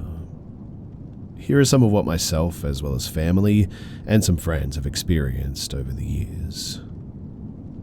So my husband is a hard atheist and refuses to believe in the paranormal. He does have one story, however, that made him a bit spooked. You see, he grew up in a mountainous area with little tunnels running through the area so cars can access the more remote places. In many areas, there's a newer lit up and cleanly paved tunnel running directly beside an older and less used tunnel from decades ago. According to him, one day, he and his friends were playing down by a river and chose to head back home through an older tunnel. He went in ahead on his bike and saw a woman and her little girl walk in the opposite direction, towards the middle of the tunnel, and he passed by them without looking too closely. He turned to look back to see where his friends were, and the woman and the girl were nowhere to be found. The tunnel in question would take a solid few minutes to pass through on a bike, let alone on foot. I mean, I've personally walked through the tunnel, and though I didn't come across anything like this, the air gets very cold and heavy towards the middle, to be sure. I also have a coworker that works at an elementary school about 30 minutes in the mountains. It's an older school, about 100 years or so old, but it's warm and inviting, and I've always felt pleasant when I visit. There's a little nook with couches in the staff room, and it opens to a huge 2-story hall with a hallway leading down to the lunchroom and kitchen areas. My coworker has recently been seeing a lot of activity in the hall. More than once, he's walked out of the staff room and seen a man hunched over a table in the hall as if reading something. When he walks towards the man, he passes by a pillar and suddenly the man is gone. He's also seen movement in the nook in the staff room, and lunch ladies often report a presence of a little child in the kitchen who asks them where the lunchroom is. This school has 6 teachers and 25 students, with everyone knowing everyone. The man and the child, though, are reportedly no one that anyone knows. Now, I'm not apt to seeing ghosts, but I like to jokingly say that I was sensitive due to a lot of strange goings-on in my childhood home over the years. This came back to bite me, though, when I got a little bit overly cocky, I guess you could say, during some ghost stories in the town over, and I think something followed me home. So I used to live in Kagoshima, Japan as an English teacher back in 2018.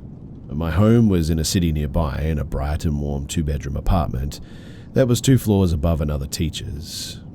My best friend lived nearby in a 2-towered apartment complex and below another teacher, Todd, so I would visit the area to stay over and hang out every once in a while.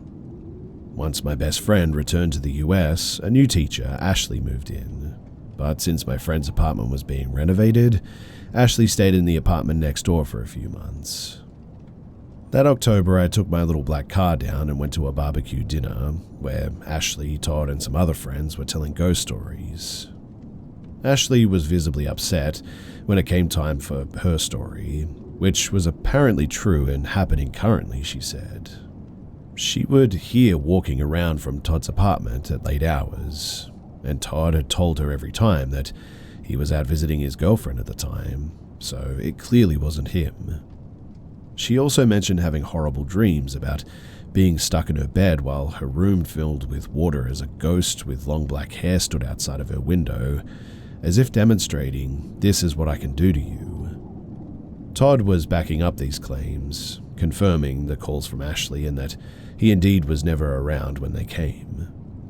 His brother, who is like a kind of medicine man or shaman in their community, apparently reached out to him out of the blue, saying that he had a dream that compelled him to draw a picture of what he saw. Todd pulls out the text of the picture his brother drew, and Ashley and myself also began freaking out at its sight. It was a picture of a white ghost with long black hair, crouched as if crawling on the outset balcony of an apartment. Ashley swears that it's exactly what has been appearing in her dreams, and all of us confirm unequivocally that the backdrop of this drawing is the exact building where Todd and Ashley live, the one where I'd visited my best friend dozens of times. Everyone is freaked out, but also sort of excited for some reason, like, oh boy, a real ghost situation, how fun for us. How naive we were, we came to realize. We decided to go back to Todd's place once we finished eating, and I felt a heaviness when I walked in. I told him immediately and seemed intrigued, but brushed it off as it's his apartment and he's got to be able to fall asleep there that night. I noticed that the same area that I felt heaviness was completely fine as I left to go home, but the entire solo drive back to my apartment was incredibly fear-filled and really tense, and I was afraid to look behind me as if I were going to see something in the back seat. I brushed it off as just my imagination, as I too had to be able to fall asleep that night, and proceeded to try and do so when I got home. Now, at 2:30 in the morning, I woke up drenched in a sweat with my arms and fists clenched so tightly around my head that I had lost feeling in them. There was a deep and dark heaviness all around me, and I just felt this overwhelming fear not to open my eyes. I'd never been one to have nightmates or sleep paralysis or anything, and I was completely awake as I remember being unable to fall back asleep and thinking like, oh no, I have work tomorrow, why the heck am I not sleeping at a time like this? The next morning though, I texted Ashley what happened, and she freaked out saying that she didn't tell anyone this, but the exact same thing happened to her when she had the nightmares. She also asked me if I heard any wooden-like tapping coming from inside of my house, and I said yes. I noticed something coming from the corner when I got home, and I just chalked it up to the support beam settling. She gets even more worked up over this, saying that she didn't say anything about the corners, but that's where she heard the tapping as well. She and I messaged Todd immediately, asking if there was something his brother could do in this case, since apparently he had a dream about this happening too. Basically, he sent us over some symbols on paper and told us to burn them in the apartment to purify the space, and to leave one unburned to repel whatever it was. It took a few days, during which I begged the teacher below me to let me stay with her, as my preciously warm and welcoming home felt suffocatingly heavy and dark in ways that I still struggle to explain. And it took about 3 days to arrive, and until then the tapping continued in corners of my room. In the meantime, I discovered what appeared to be handprints on the inside of my car's rear window after that drive home, which normally wouldn't be possible as I drove a Daihatsu Move at the time, and it was far too small for anyone to fit in the back. A disconnected phone line also rang at 8:15 p.m. one day, which my then boyfriend was there to witness. Once the papers with written symbols arrived, we burned them as told, and the heavy atmosphere cleared up immediately. There's no interesting ending to this story, other than that it hasn't bothered us since. But to this day, I have one of those symbols laminated as protection, so it stays far, far away. I've also stopped going to places said to be hosting frightening spirits because I've wisened up with time and experience. Again though, like I said at the beginning, I'm interested to hear of any other experiences had either here in Japan or around Asia as well.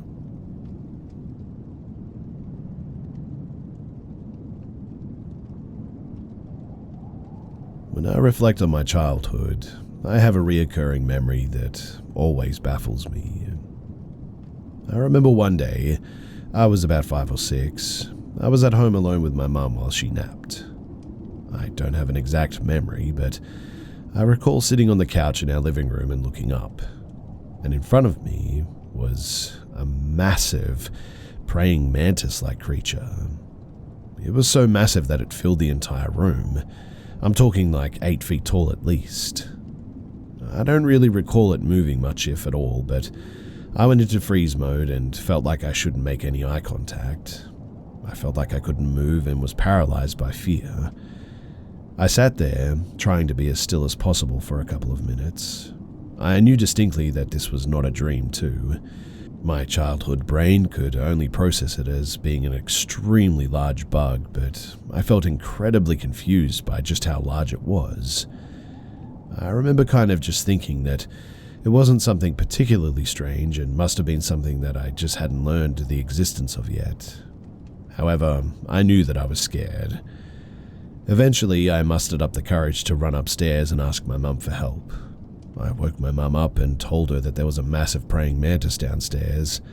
She, of course, just thought that it must have been a normal-sized bug. She comes downstairs and, obviously, it was gone.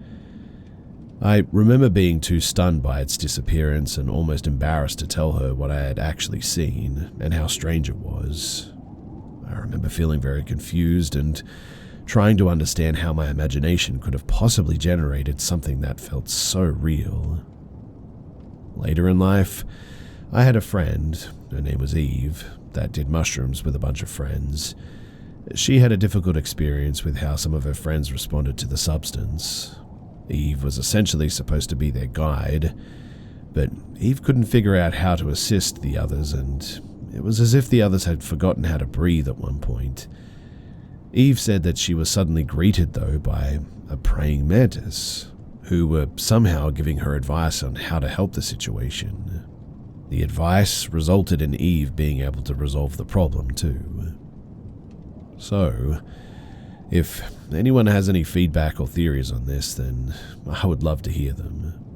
I've always been very confused by it all, and to be honest, I still don't know what to think of it.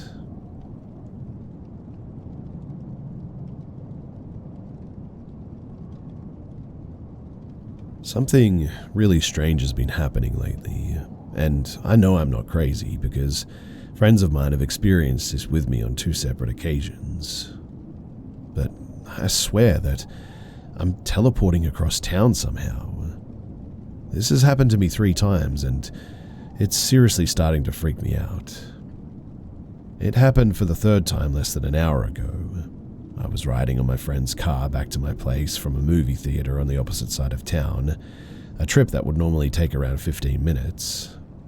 It took us 5, and I noticed what had happened almost immediately, but I didn't want to say anything until my friend, E, did out of fear of sounding crazy. On the drive, we randomly ended up downtown, close to my place, much sooner than we should have.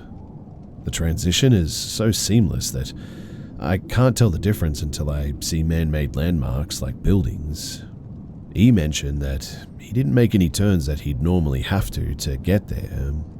We just sort of ended up there. We weren't distracted by a conversation or anything, and the both of us were stone cold sober. Then E started to freak out a little bit. I told him about the other 2 experiences that I'd had, more on those later, but we made it to my place and decompressed for a bit before he left. In the car, I told E about the other 2 events that I experienced. The first time I had something like that happen, I was walking to a gas station to grab a snack after work, I think, and somehow ended up walking on a street like a mile down the road. No time had passed at all, and I know this because I check my watch fairly often. The second experience was the more drastic of all 3 that I've had, though. I was in the car with another friend of mine, his name is Jay, and we were on our way to a Walmart, a 30-minute drive away from his place one morning, but we ended up getting there in 10 minutes. He noticed what had happened shortly after starting the drive over, and we took a turn into this more scenic road on my state, Virginia, which would be a straight path to North Carolina. But instead of us going towards North Carolina, we ended up in a very similar road much closer to that Walmart within a matter of seconds. The transition was nearly unnoticeable until, well, I saw buildings that I recognized from part of the town the Walmart is in. And that experience, it really freaked me out. I have no clue what's going on, and to be honest, I'm genuinely really scared. I don't know what's happening, and I want to find out, which is why I'm here. Has anyone else experienced something like this? Another thing too that happens, and this has been consistent with all 3 times, is that I, along with E and J, get this sort of horrible burning sensation in our lower chests, and we feel this awful sense of like uneasiness all of a sudden. Standing up after an experience like this feels like a burden, and walking around is awkward and clumsy too. All 3 times I've had this happen, I, along with E and J as well, have been completely sober. So, please help. Because honestly, I just want to know what the heck is happening.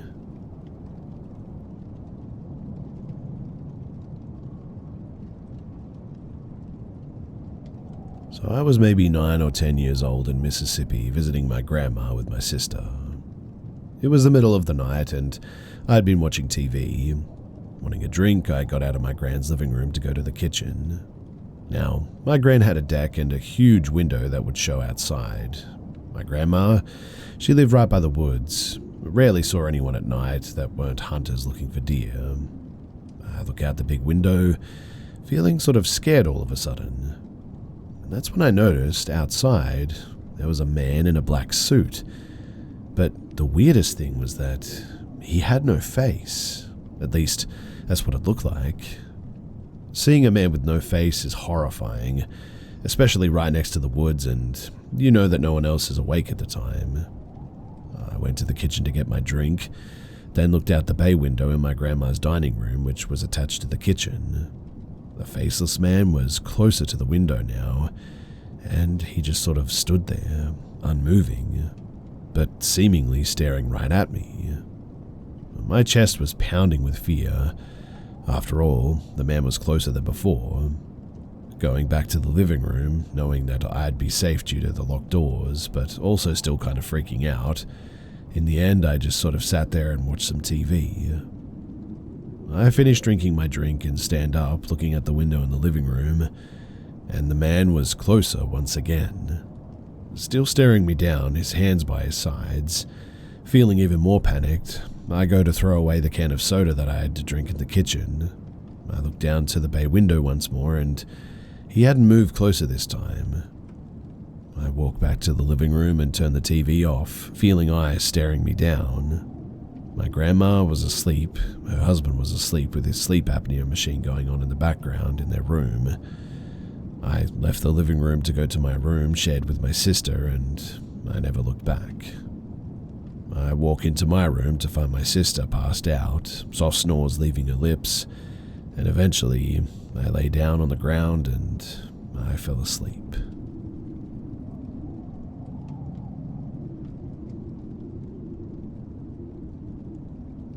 I found the courage to share this after, hearing numerous sightings of North American Indian mythical creatures, specifically the short people that seem to go by many names across the tribal regions of America.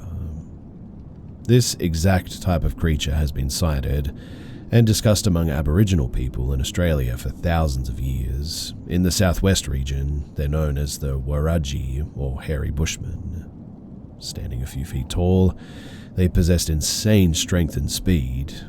Prior to colonization, there were stories of their friendship or alliance with Aboriginal people, but also there were stories of conflict and people or even children being taken by them. There were specific rules Aboriginal adults told their children, such as avoiding water bodies at night and in the evening, and no matter what, that never ever whistle in the dark. It invites them and it only spells trouble. Although, even some Aboriginal people say that these stories are just to warn kids about water safety. Well, in 1998, I knew none of this because, I'm not Aboriginal, and at the age of 10, when this all happened, I had never even met an Aboriginal person or been taught anything about Aboriginal culture in school. It was the 90s, and Australia had an uncomfortable relationship with the truth and colonization.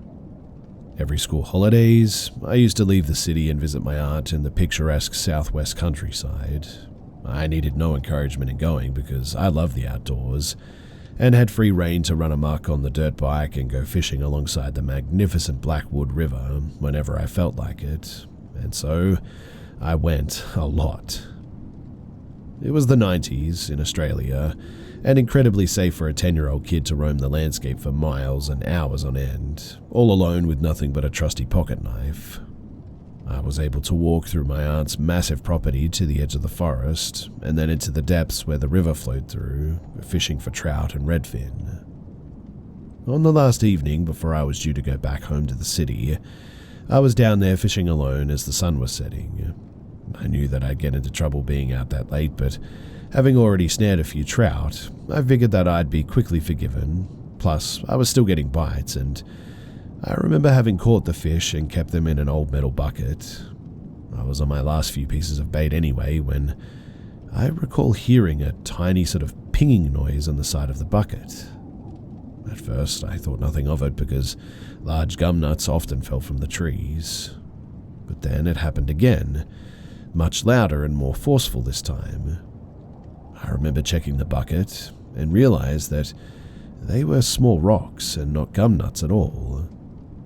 I looked around, assuming it was some kids from a neighboring property, which was very unlikely as it was maybe a 30-minute walk to the next property, at the other side of the river backed onto the national park, where there were no other farms for miles too. Plus, I hadn't come across any kids throughout my entire stay at the farm either. But this is where it got pretty scary. The rocks, they got bigger and they started flying in from different directions, cutting my cheek and hitting me in the head. At this stage, I started crying. I was only 10 after all, and dropped the fishing rod. I had 3 large trout in the bucket, and my intention was to pick it up and run back to the farm as quick as I could. As I bent to pick it up, though, I was hit by another rock in the side of the head and fell over. I pulled myself up and I stared over to the other side of the river, the main source of the rocks. What I saw paralyzed my whole body with fear.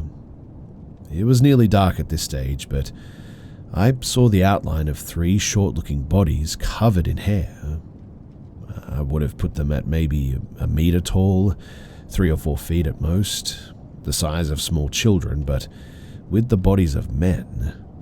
Their faces looked like they were sort of part ape, part human, but it was their eyes though. Even though it was getting dark, their eyes had this piercing yellow glow, but were completely black in the middle. They wore no clothes, but were covered in extremely thick, sort of clumpy hair all over their bodies, except from the knees down, and had arms that hung almost like cavemen. But here's the strangest thing. They stared at me almost without moving, like literal statues, with a curious expression fixed on their faces, and making absolutely no noise whatsoever. It made no sense as only a few moments before rocks were pelting in from all directions, and yet now they appeared frozen, except for their eyes which followed me. I managed to pull myself up and ran faster than all heck. My aunt was standing on the balcony and watched me tear through the long grass as quick as I could, with blood and cuts on my face. I told her everything, and she eventually called the police. One officer came by to get a statement, and he said that he'd visit some of the other farms around town, but he was certain that there weren't any other families in the area. My aunt just assumed that I couldn't see the figures properly due to the lack of light, and maybe even was suffering concussion from the rocks that hit my head. She assumed that they were kids or teens, but I know what I saw, and I'll never forget those murderous-looking yellow eyes, ever. The next morning, I went with my aunt to collect the fishing rod and bucket, and my aunt was shocked to see the fishing rod and the bucket were still there. She thought that it was an opportunistic crime, and we checked the bucket, and what we saw made our skin crawl. 3 perfect trout skeletons were now floating in the bucket, not one morsel left. We don't have bears or wolves in Australia, and even the odd dingo or fox wouldn't have devoured an entire fish and left its skeleton there like that, especially without the bucket being tipped over. The whole ordeal was genuinely terrifying, but as things tend to happen when you're a kid, you just sort of forget about it, or it lives somewhere in the back of your mind rent-free for a while. The police officer, they found nothing of note, and as nothing was stolen, there was no need for further inquiry. It was the talk of the country pub for a few weeks, though. My aunt was a local. The town had experienced odd things throughout the years, such as the sighting of tiger-like animals in the deep forest, and other strange noises and happenings reported by lumberjacks in the deep forest too. But it wasn't until I got into my 20s and became a social worker that I started working with Aboriginal communities in town. During celebratory events, I came to learn of the different Dreamtime creation stories, and eventually I had the confidence to tell an elder about what I went through when I was young. He immediately recognized it as the Warajis straight away and said that I was lucky to leave that forest alive. He seemed to think that they must have believed that I was an Aboriginal boy, and I do have a mixed racial background, and the protocol would have been for me to leave a couple of fish outside the bucket, skewered on sticks for them to come and collect after as payment for fishing in their river. But as I didn't, they reminded me, the first few pelts, and when I still didn't, they eventually attacked. There aren't any Aboriginal families in that part of the southwest, Caucasian only, to this day too, which may explain why it only happened to me. The elder believed that they could have taken me though for disobeying their sacred customs. That part always wakes me up in a cold sweat in the middle of the night because genuinely I believe they could have. It's not a story I tell my family and friends, but we'll confide in with the odd Aboriginal colleague or client at work, and they always tell me similar things. Don't even get me started on the Australian desert. But I'm 36 now, and as time has gone on, I find this event something that I think about more often. And that, despite becoming more logical and cynical in age. I often ponder its significance and proof of otherworldly beings living alongside of us on this planet. And whenever I think about it, I always shudder.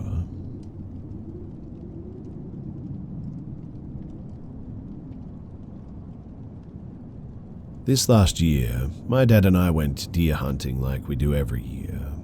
My brothers and uncles and grandpa all go, and we have deer stands spread out across maybe 60 acres deep in the Chippewa National Forest. My dad's deer stand is one of the closer ones to our camp, so at lunchtime or nighttime, we wait for our family members to walk down the trail and wait for us to get out of our stand to walk back to the camp together.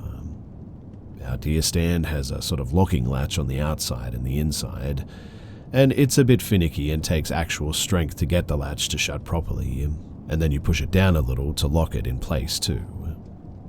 But there is a latch on the outside and the inside, like I said, so if you unlock it to get in, you lock it from the inside so the door stays shut. Keep in mind it's not actually locked, but it's a latch where you sort of lift it up, push it through the hole, and push it back down to keep it in place. It is impossible, really, to lock yourself in the deer stand. Anyway, it's pretty much completely dark out, and we're waiting for our family to come back down the trail.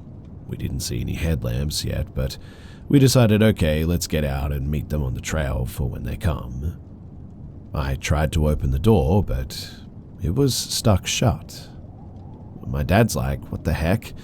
Why or how would you lock us in like this? I said, Dad, there's no way for me to physically lock the outside after getting in. Not even reaching at the window could you get close to the door latch. We were completely dumbfounded and kind of freaked out. Eventually, my family came to the trail and were just sort of standing waiting for us to get out. My brother walked up to our stand and opened the latch for us, also confused how that could have possibly happened. Like I said, it takes some real strength to push that latch up and through the hole and latch back down like that. And there's just absolutely no possible way that we could have locked the outside from the inside. I still don't know how this happened, but it freaks me out to think that maybe somebody was out there trying to lock us in or something. I'm a little bit nervous to go hunting this year. I hate walking into the woods at 5 a.m. and back to camp at dark. I hope I don't experience anything like that again because it definitely has me really unnerved.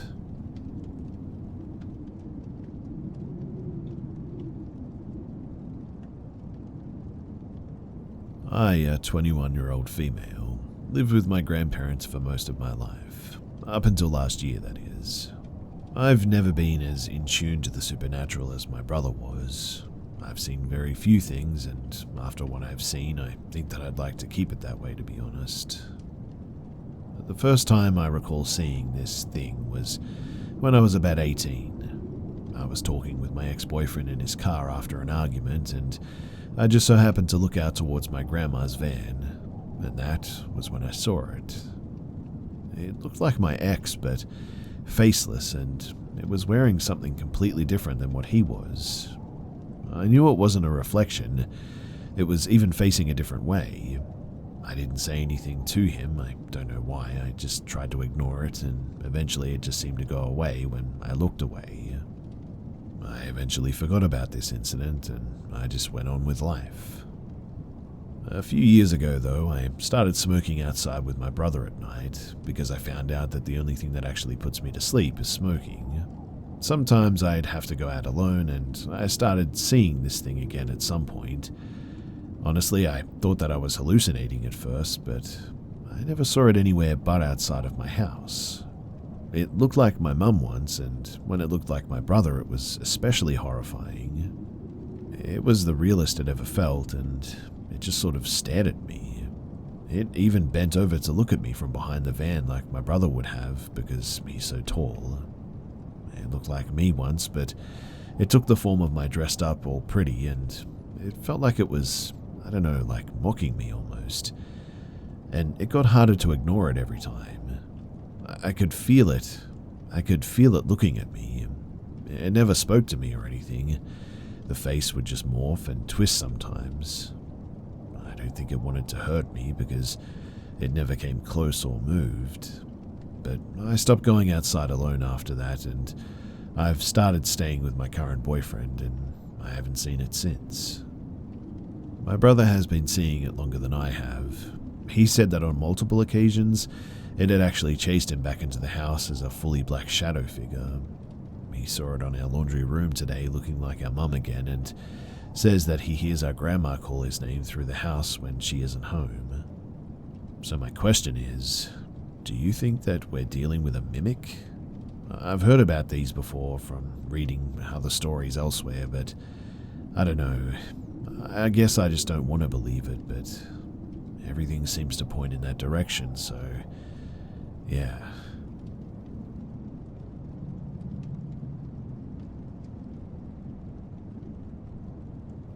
I've been working as a property agent in the UK for the past 8 years, selling and renting all sorts of property, and over the years I've had a few experiences that I couldn't quite explain, and I thought that I would share one of them. So this story happened around November of 2018. I remember because earlier that day, a colleague and I had started filming that year's Christmas videos to go on our company's social media. Each year we'd recreate a scene of a Christmas movie, and that year was the dance scene from Love Actually. Anyway, I'd been asked by my manager to go and take a photo of a house that we'd just been given the go-ahead on the rent. The house was a 3-bedroom grade 2 listed mid-terrace from around the 16th century. For anyone not knowing, a grade 2 listed property basically means that it's old and has a lot of original features that can't be changed without special permissions. This was the first time that we'd let the property for the landlord and the tenant before we later found out that he had left the property while still in the contract, within the first 6 months. Now, I knew something wasn't right as soon as I set foot in the property. Everyone gets times when the vibes are off, and I'm not someone who claims to be in touch with their spiritual side or anything, but the atmosphere when I went in was just downright hostile. I was already a little spooked, but I had a job to do, so I opened up a playlist on Spotify, hit shuffle, and started turning the lights on. I have a bit of a system when photographing a property too. Lights on, photograph, measure the room, lights off. The house was your standard layout too. Living room, kitchen, dining room downstairs, 3 bedrooms and bathroom upstairs, with another flight of stairs up to the loft, attic for my American friends. The downstairs I did just fine, trying to ignore the bad vibes by singing along to my probably ABBA or something that I don't remember. But what I do remember though is my trip upstairs. As soon as my foot hit the first step, this overwhelming urge that something was wrong surged through my body. I started singing louder, trying to distract myself, and another few steps up, I was hit with another surge of fear. I tell myself that the upstairs must have been in some sort of dead zone, because it was at this stage that my phone decided that the songs that it had no problem playing 10 minutes ago suddenly needed buffering. Meaning that my ABBA was now playing in fits and starts. I fought against my body to get up to the top of the stairs, and when I did, my eyes were drawn to the door to the attic stairs, which lay ajar, and as soon as I did, I was done for. The room beyond the doorway was cloaked in darkness due to the lack of lights being turned on, and the fear that was pushing through my body just took over me. I stood there, paralyzed. I couldn't even blink or take my eyes off of the shadows that lay beyond the doorway. My lungs became like cement as I struggled to catch my breath, my words now breathless. I stood there for what felt like an hour before my phone started to ring. It was the office. We have office protocol to check in if we've been longer than expected. I fumbled to find the answer button, eyes still fixed to the darkness. I hit answer and managed to struggle out a help. This house was walking distance to the office, so it wasn't long before my colleague arrived to check up on me. As soon as I heard his voice call out my name, I felt the weight lift immediately and I cried out his name in response. I ran downstairs to meet him and the music returned far too loud, which gave us both a bit of a shock. We both got out of there and, not even checking if the door was locked properly, it was one of those Yale locks that auto-lock when you pull them, so it was fine. We headed back to the office. On the walk back, I noticed a pain shooting across my neck though, and when we got back to the office, I checked to see 3 long scratches running diagonally across my back. This made absolutely no sense to me. I explained what had happened to the others in the office, and my manager told us that she had had a similar feeling when she met the landlord. Maybe because she was with someone it wasn't as scary, but after that we made sure that whenever we visited that property that we were always accompanied. I'm not sure what actually happened to that house in the end. Surprise, surprise, we struggled to find people who could live in that bad vibe house, and the landlord gave it another agent to try and sell in the end. Not long after, I moved to another company as well and onto other properties, which I was grateful for. Like I said, I've had other experiences too, but this was definitely the scariest, and perhaps the strangest too, with the scratches appearing just like that. Maybe one day I'll share the other stories if people are interested, but in any case, thanks for listening.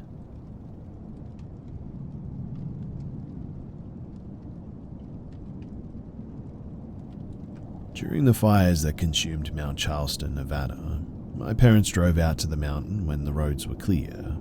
They described the wildlife to be running around the car as they drove through the open road.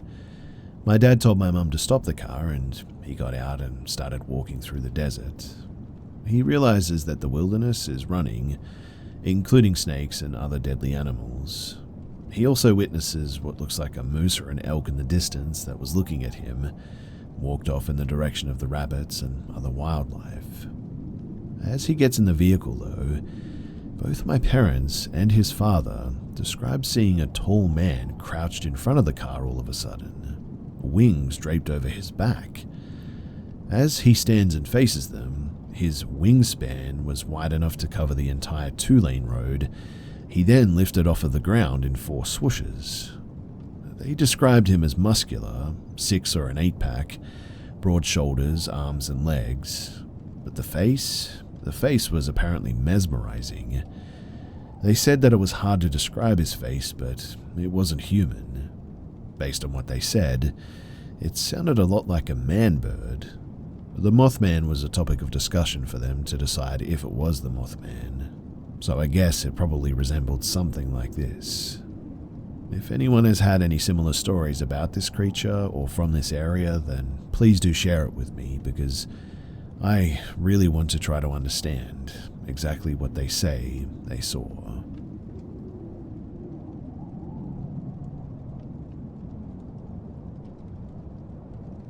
This happened when I was 16, maybe 17, in the woods of Leelanau County, Michigan.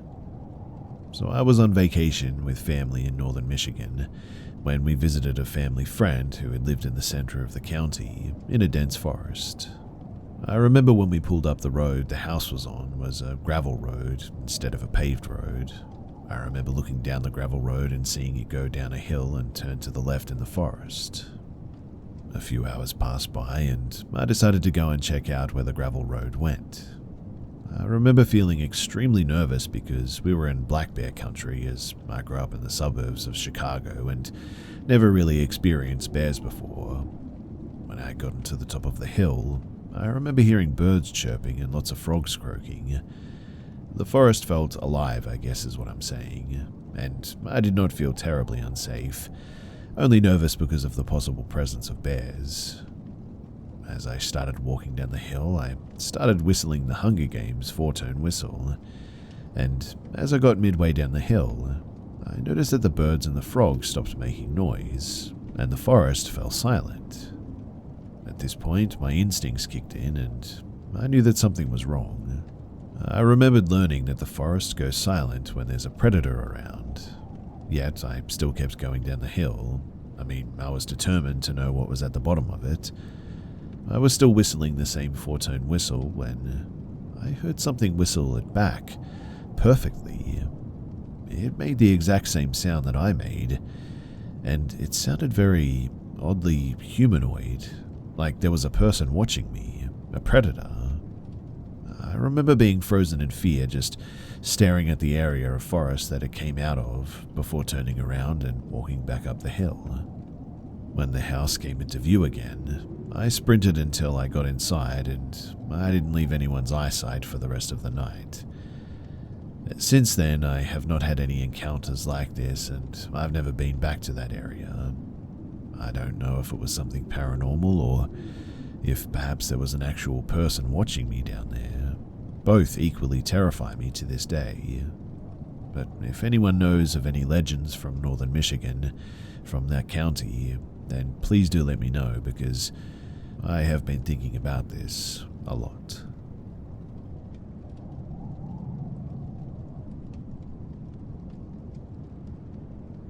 So I want to preface this by saying that I've always been more of a skeptic when it comes to the paranormal. I would consider myself one that leans more towards a grounded science view, and one that wants to believe but would need to experience it myself to actually believe. I'm also aware that sharing this is going to yield some amount of confirmation bias, since most here I would assume are going to lean towards believing, but maybe not, who knows. Anyway, a bit of background. My dad's side of the family lives in a home that eventually became the place of death of my nana.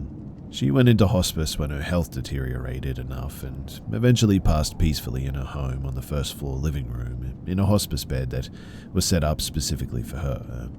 Nothing weird ever really happened after this to my knowledge as well. Anyway, fast forward to a few years back, my dad has inherited the home and has moved back from across the country with a cat and has since adopted a second cat. Over a few years, I was able to work towards mending things with him, born of a complicated past.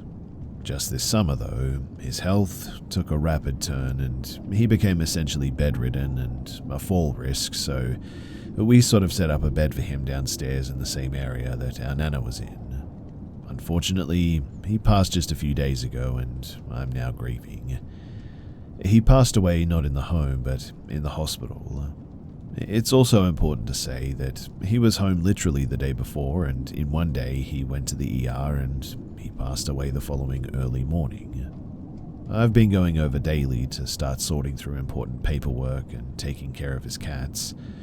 It was tough going into the house the first time, and I always give a "Hey Dad" greeting coming in, knowing that I won't get a reply, but it's just part of being open and vulnerable in my healing, and I did it prior to his death. And no, this story doesn't lead to hearing a greeting back or anything. But the first night there, just the prior night to sharing this and the encounter, was uneventful, but I bawled my eyes out at the foot of his bed and pretty much every room in the house as well. Before I left, I laid in his bed downstairs and the cats jumped up to join me for snuggles. This evening though, at 8 p.m, I went over and conducted some of the goals that I had. But when the goals were done, I did what I did the previous evening and laid down in his bed. His two loving kitties joined me and I was sending text to my mum, and this is when it happens.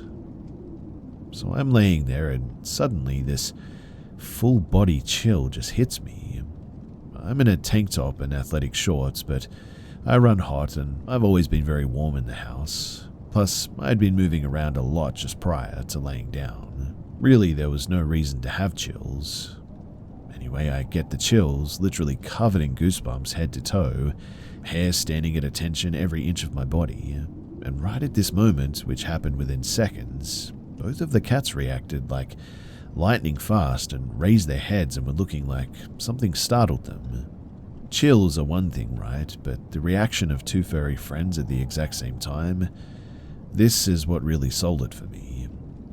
All three of us laid there. I wasn't exactly scared, and I don't scare easy these days, but it definitely had me shocked and rattled a bit, unable to process what the heck is happening, so it's difficult to articulate the exact emotion that I was experiencing.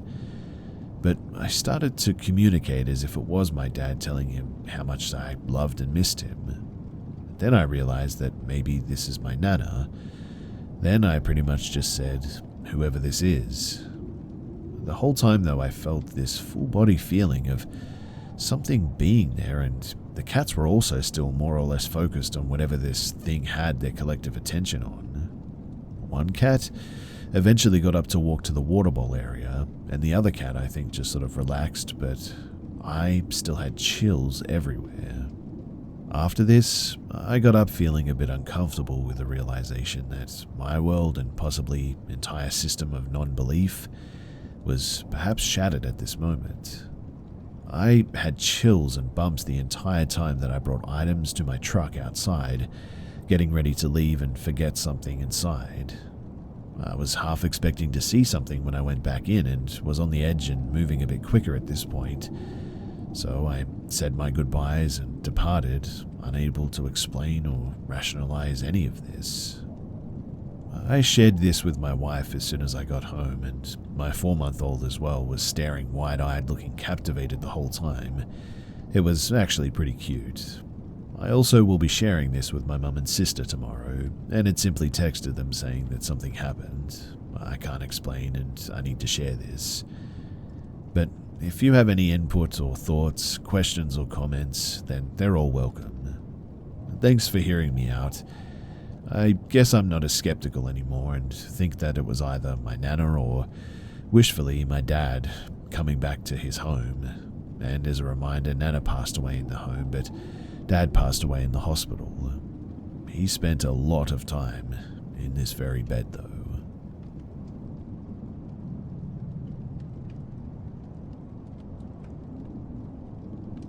Let me start this by saying that I've never truly believed in ghosts. I never wanted to, nor drew any interest into believing in the paranormal, until me and my wife moved into our new home at the start of the year. We live in a nice area, the house isn't too old, and we're in Michigan. When we first moved in, there was absolutely no reason for us to believe that it was haunted. About 2 months went by and we started to experience things that could be written off as natural, I guess, such as lights turning on, electronics turning on or off, or curtains moving. We blamed it all on faulty electricity wiring or breezes, and didn't think too much of it, other than making a few jokes about it being haunted. Eventually, though, things escalated, and boy, did they escalate quickly. The first big encounter that we experienced was our bedroom door slamming shut while we were watching a movie downstairs, and it was loud enough to rattle the paintings on the living room wall, so of course we ran up to check what happened. When we opened the door, the bedding was off of our bed when it was originally tidy, and the curtain pole had fell off the window. We didn't think too much of this, as we believed that it fell off due to the door being slammed, since our paintings rattled downstairs as well, but I thought it was worth a mention. Anyway, we got spooked by this obviously, and this would now happen regularly. It was never a different room too, always the main bedroom, the door being slammed during the day and at night, things being in places that we didn't leave them, pillows on the floor, etc. Before I mention this next part though, I just want to ensure that you know that my wife has never ever experienced sleep paralysis in her entire life, until one night in April where she woke up and saw a tall figure that resembled a human but wasn't. The figure didn't move. She described it as just standing still, watching in the corner of the room. This freaked her out enough that she woke me up and we both had to sit and watch a movie until she could feel comfortable enough to fall asleep again. Things didn't stop there though. they got more aggressive, I guess. We haven't been physically harmed, well, yet, but things would be thrown, paintings dropped off of the walls, pillows thrown across the room again, bottles of deodorant being slammed off of walls. It's to the point where I'm mentally drained of coming home from work and knowing that there's a huge mess to clean up when I get there. So, my question for all of you is, what can we do? What is this thing that is doing all of this, and why? I mean, our house isn't that old. I'd say the 60s or 70s. We live in a nice area, so why would it be haunted? I'm really hoping to get closure here, and I understand that most people won't believe anything that I've said, but we are so mentally drained at this point, and we can't afford to move, so I'm desperate. Please, if you can, help us. I fear that things are only going to get worse from this point too, and physical. Is this a warning? Is this just getting started? Anything. Any help, please.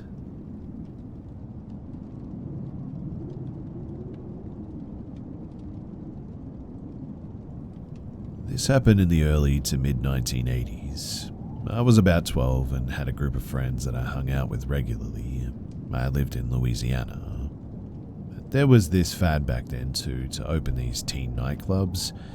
No alcohol, just disco music and the same vibe as the cocaine-induced frenzy of adult disco clubs, I guess. But anyway, one was opening up. My friends couldn't stop talking about it. I hate crowds, but I was a follower in my group, so in the end I agreed to go with everybody. One of our parents dropped us off. We paid our $2 to get in. I can see that it's super crowded, shoulder to shoulder. I just kind of hung out around the front door debating whether or not I was going to stay. After 10 or 15 minutes pass, I get this feeling like somebody is watching me. Just an eerie sort of creepy vibe. So I just start looking around. There's a lot of people, so it's a bit like a blur.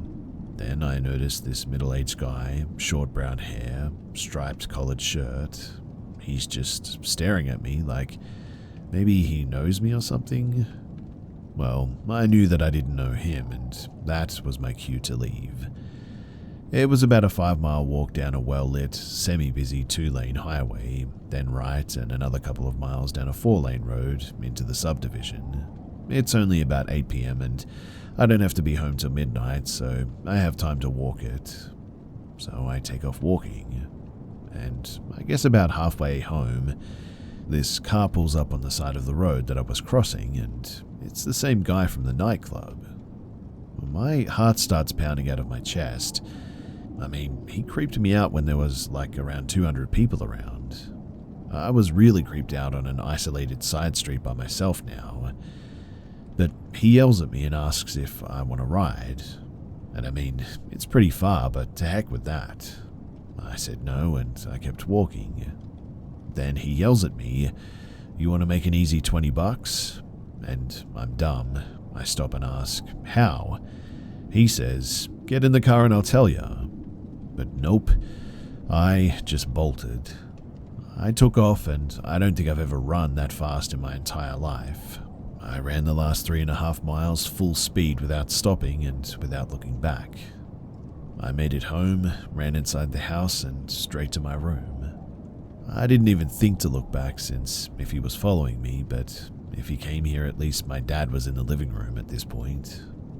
I never did tell anybody about what actually happened that night, but when I think back on it, I really think that I was one dumb move away from being on a milk carton, or maybe something worse.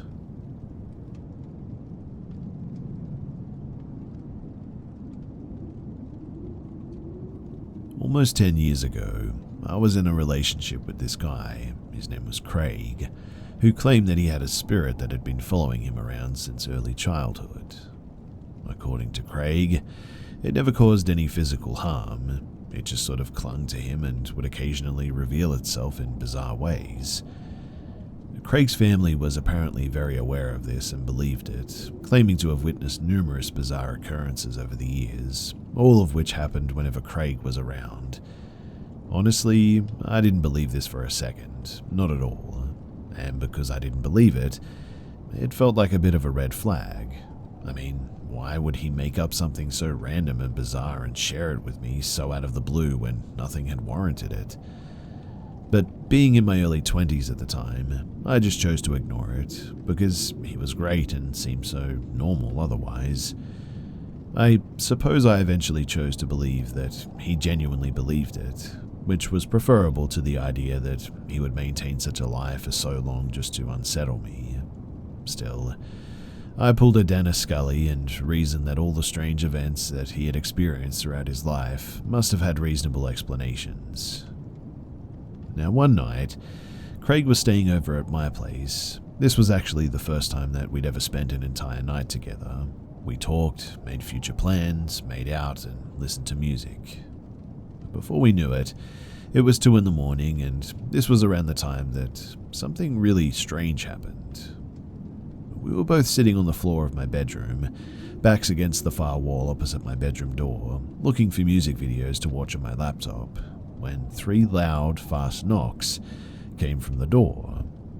I was so startled because it was extremely late, and the only other person present in the house at that time was my mum, who had gone to sleep hours ago and only ever got up to use the bathroom.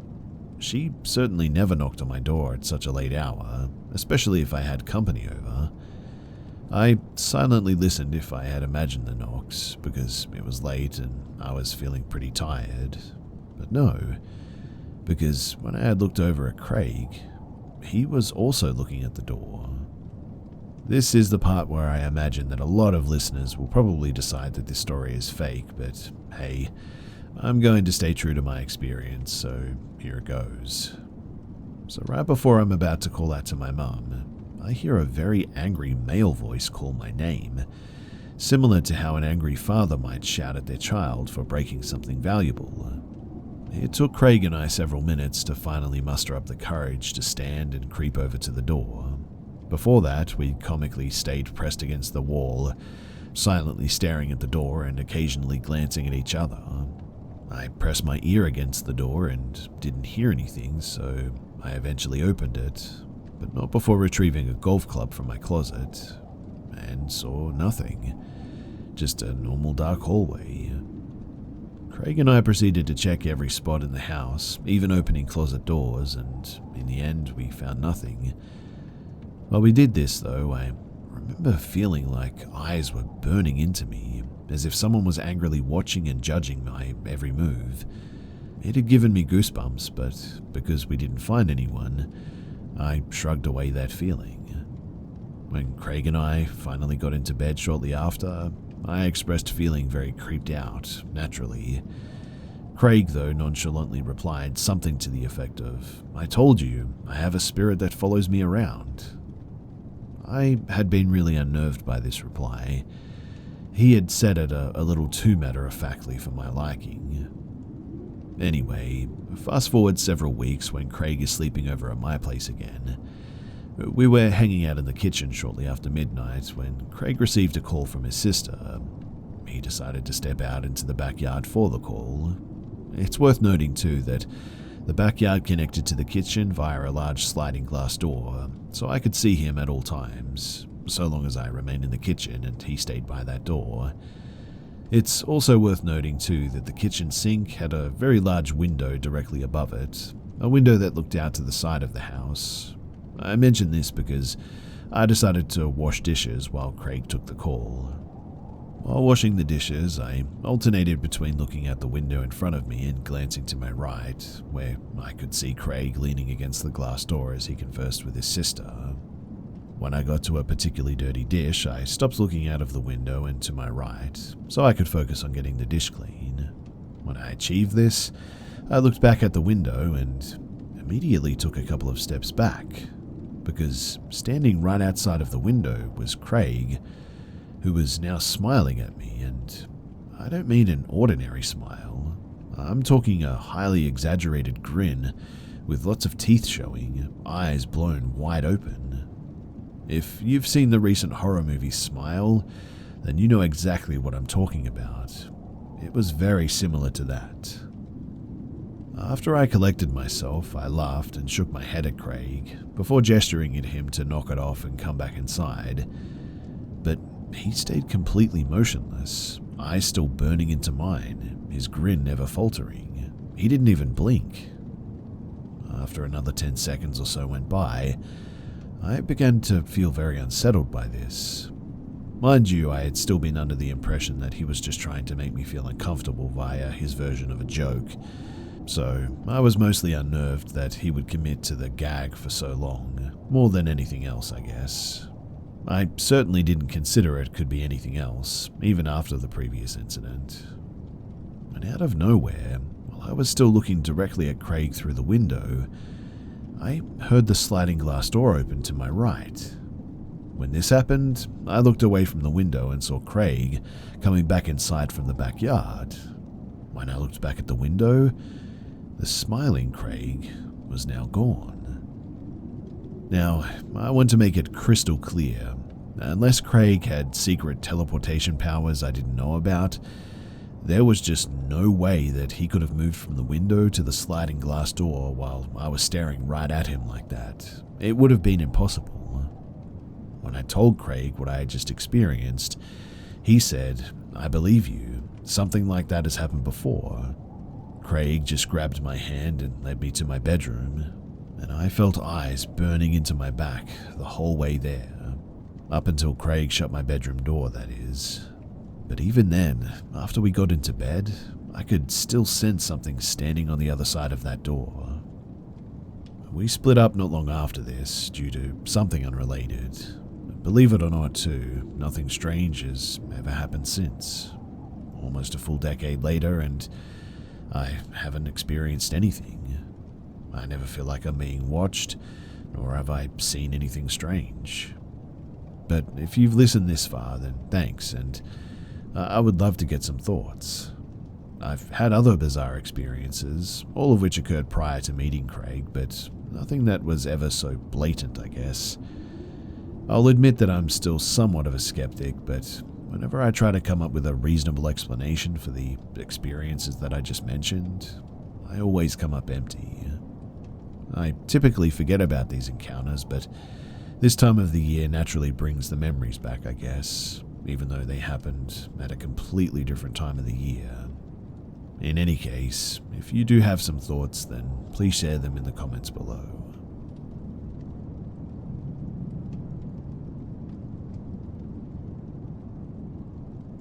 When I, female and 33, was 20 years old, not too long after the 2007 housing crash, my family and I moved into a house in Martins Ferry, Ohio. It previously was a duplex that was converted into one sort of large house. It had 2 floors, 6 bedrooms, 4 on the second floor, 2 on the ground floor, 1 bathroom right next to my bedroom, and a very short basement.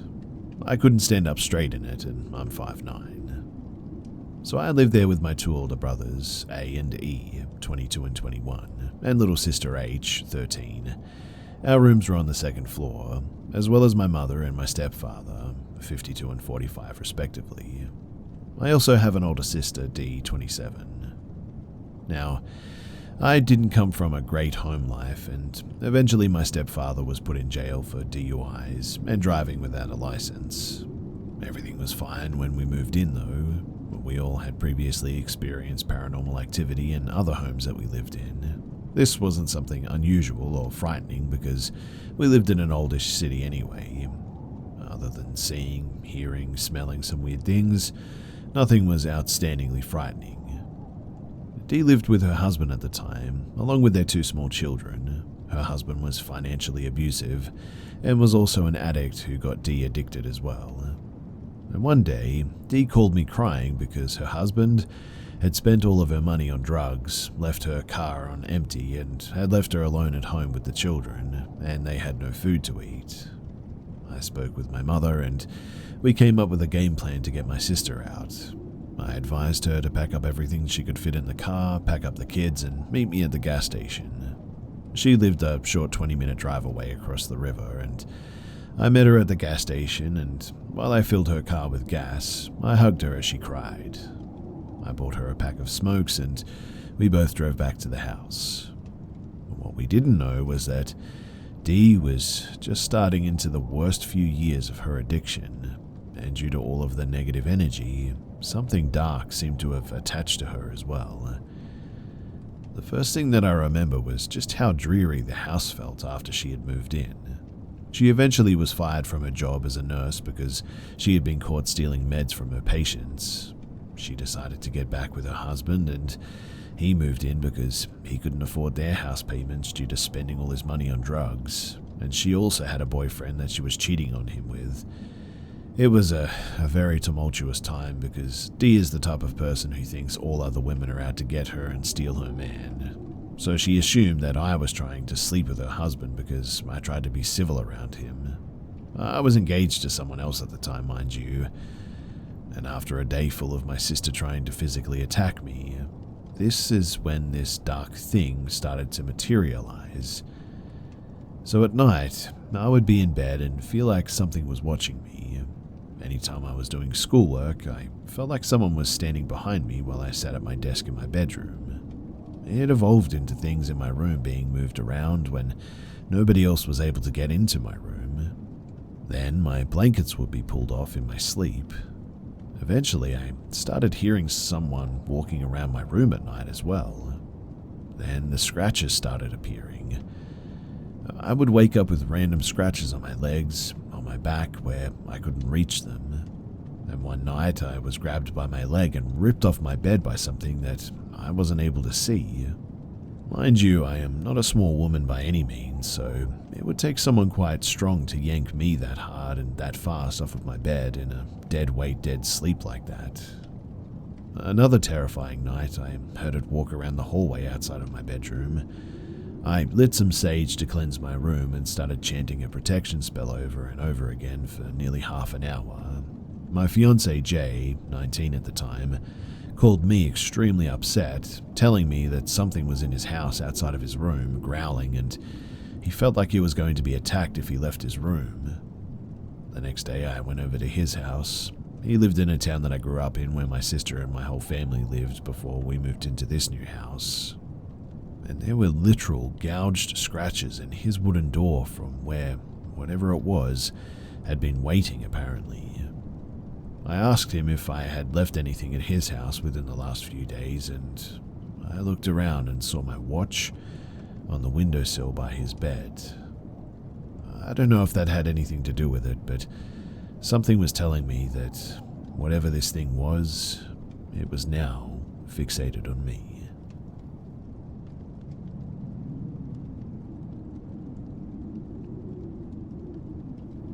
So I am a skeptical believer of these sorts of things, a doubting Thomas type, if you will. However, as a kid, I did used to see shadow people all the time and have heard strange things, i.e. what sounded like parents' voices calling me from downstairs, even though my parent was sitting right next to me upstairs. But when I was in college a few years back, I had a strange encounter in my dorm room. My roommate was in the room as well. It was late and I was sleeping soundly when I randomly woke up for whatever reason. I don't know why, but I sat up and at the foot of my bed, in the pitch dark, was a man. He was completely shadowy with glowing red eyes just sitting and staring at me. I remember locking eyes with him for a split second and sort of giving a weak scream. I instantly hid under my blankets, because that will protect you from supernatural entities, right? And waited a few moments before peeking out from beneath the blankets. And he was still there, staring at me. I don't remember what really happened after that, to be honest. I think I just fell back asleep with my head under the blankets. My roommate said that she didn't hear me scream or anything, so I really don't know what to think of it. Maybe hiding under the blankets does help after all. I talked to some of my friends about it though, and they said that I must have been dreaming, but I really don't think so. I mean, I felt wide awake after locking eyes with whatever that thing was. My heart was racing quickly too. But what was that thing? Was it the Hat Man that I've heard stories about? Has anyone else experienced this, or should I be concerned? Anyway, a few years later, this is completely unrelated, I think. I was visiting an old cemetery in Richmond, VA, and came across a grave covered with evil eye necklaces, rose quartz crystals, and the like. I was intrigued and went to take a closer look. There was a jar at the foot of the grave with a picture of a lady inside and a bunch of broken mirror shards. I really don't remember if I heard the whispering before or after I noticed the jar, but I remember hearing whispering near my ear, of like voices speaking rapidly. I was alone in this part of the cemetery, but my idiot self for some reason said, "Hello, anyone there?" and the whispering got closer.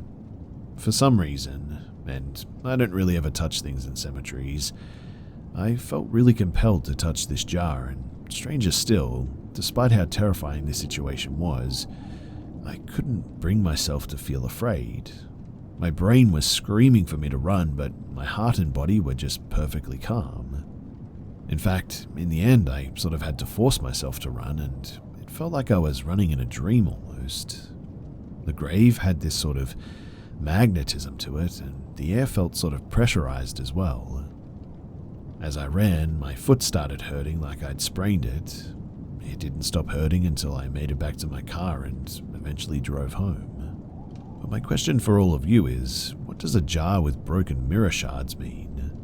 I have asked my witchcraft practicing friends and they aren't sure. They just said that the situation was bad and dangerous and that I probably should just not go back there. But have any of you guys experienced anything like this, and what does this all mean?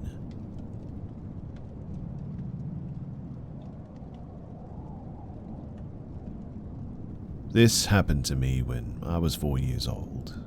It's been 30 years, but I remember it like it was yesterday. There were so many strange occurrences in this house, but this is the one that started everything. My entire family has lived in the same small SE Kansas town for like 4 generations now. My mother grew up there and moved away with her mother when she was around 15. A year later, she was involved in a very tragic car accident where she was the only one who survived. After waking up from a month-long coma, there was a lawsuit against the company who owned the other vehicle, and my mum won a large settlement. Shortly after the lawsuit, my mother was whisked back to the small Kansas town by her father. It wasn't long before my mother was back in high school, met my father, and was pregnant with me. By the time she was 17, she had married my father and graduated from high school.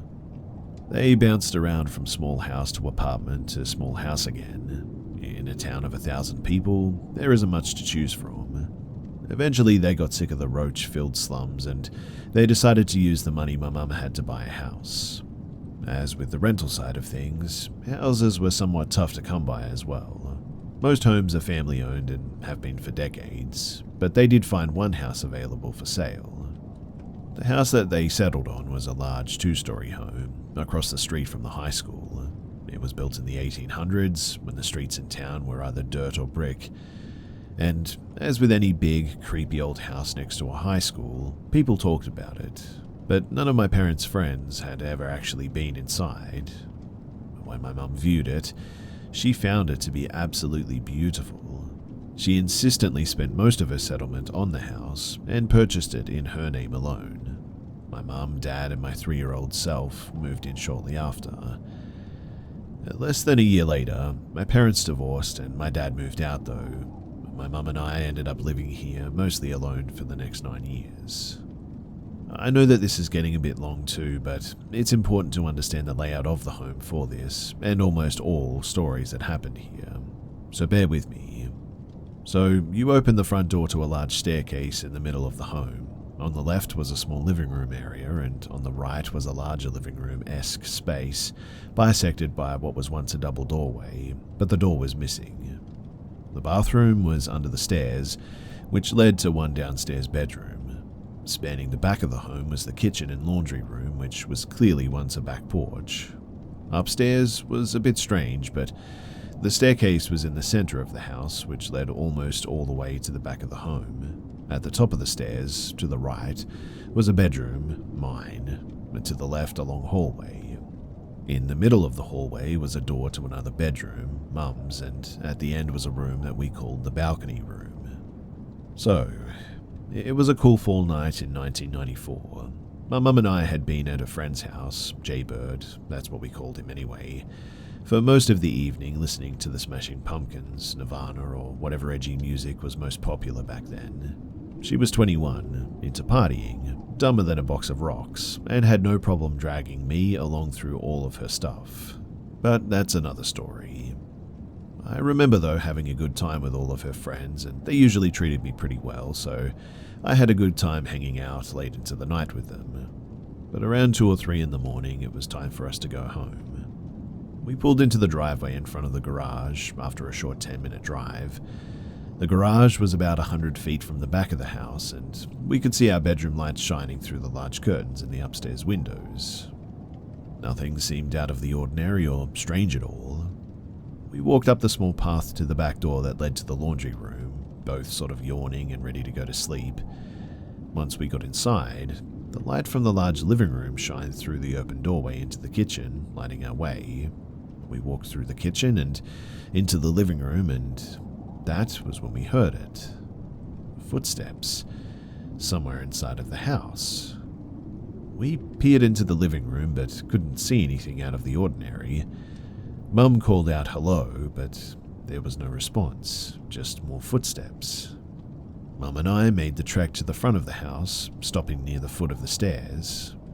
The light from the living room bled over the bottom few stairs into the smaller living room on the other side. Unfortunately, the upstairs hallway light had been out since we moved in. That's why we typically left the bedroom lights on, by the way, so the light could bleed into the hallway. But looking up the staircase was looking up into complete darkness at this point. But someone had turned off the bedroom lights and was now running around upstairs. Mum called out again, "Hello, who's up there?" Of course, no response again. The footsteps were getting more intense though. Like most old houses, when something is dropped or someone is stomping on the floor, you pretty much feel it everywhere. We were starting to feel these steps, and they were now turning into stomps. One last time, my mum called out, "Who's running around up there?" and for a split second the footsteps stopped. Then the stomping started, and I could feel the stomps walking down the hallway towards the top of the stairs. Then they started almost running down the staircase. My mum and I stood petrified, knowing whoever was running around in our home was about to reveal themselves by stepping into the light. I remember feeling them in the floor, getting closer with every stomp. The stomping stopped right at the foot of the stairs, but there was nothing there.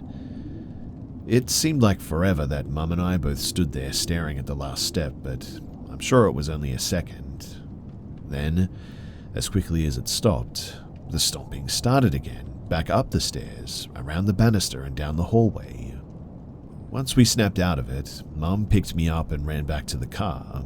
She backed out of the driveway and we went back to Jay's house, and once we got there, Mum told Jay what we had seen.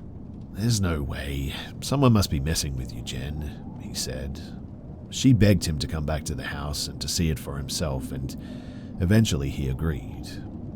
We pulled up to the front of the house this time, not even bothering with the back door that we usually came through. I'm sure Mum expected us to open the door and everything to be completely normal. Jay would laugh at the situation and we'd take him home. I know I did anyway. But that's not what happened at all. Jay opened the door first and we all walked in. Standing at the foot of the stairs, just where Mum and I had been 20 minutes ago, we heard the same stomps as before. Instantly, Jay said, "Watch, we're going to go outside and find the ladder that they climbed up to get into your house. We'll pull it down and they'll have to reveal themselves." We went outside and found, of course, no ladder or any other way that someone could have broken in. We went back inside and it happened again. All the way to the bottom of the stairs again, right in front of Mum, Jay, and myself. Jay ushered us outside at this point and said, "How about you guys stay at my place tonight?" So we spent the night at Jay's house. The next morning we went back. The sunlight was shining in, illuminating the upstairs hallway. When we made it to the top of the stairs, everything was normal. Nothing was misplaced, no windows were broken or left open. Everything was exactly how we left it. This is one of the earliest childhood memories that I have. I was just a little guy back then, and I didn't really understand what had happened to me. I just knew that it wasn't normal.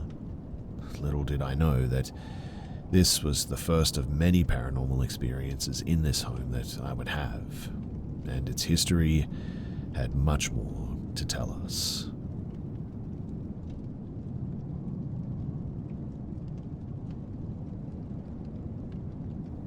August this past year, my family stayed at an Airbnb in Purcellville, VA, 10 minutes outside of Harper's Ferry. Look up the John Brown raid, and about 45 minutes away from Gettysburg. The house itself is older than the town, built in 1752 and on a current working farm vineyard. But here's the setup of the house. So, you enter into the oldest part of the home. You can see these two sections, kitchen and sitting room, where the original cabin before past owners built on. Through the sitting room was a small library, another sitting area, and my parents' room on the first floor but off the ground outside. When you go up the stairs of the sitting room, there's a bathroom to the right, 2 doors in front of the stairs, and a room to the left over the kitchen.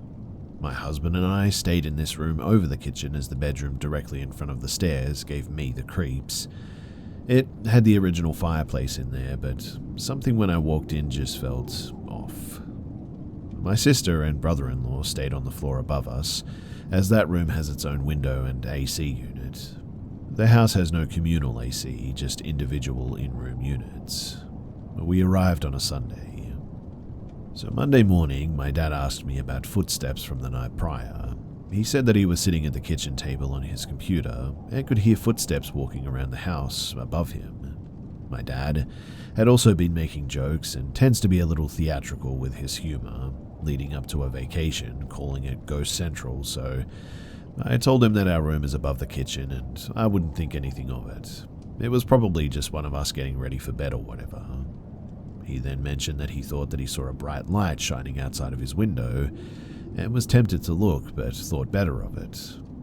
Again though, my dad has also had a history of wild dreams and sleepwalking, so I just sort of brushed it off. Randomly too, my husband asked me to help him move the crib from the other side of our room to be next to our bed. I didn't think anything of it, as he said that it was just to be easier because our room was so big. It was half the full length of the original cabin, with only our bed at the far end of the room, opposite from the crib and a bathroom. Anyway, on Tuesday, my dad's birthday, we sat in the old dining room for dinner.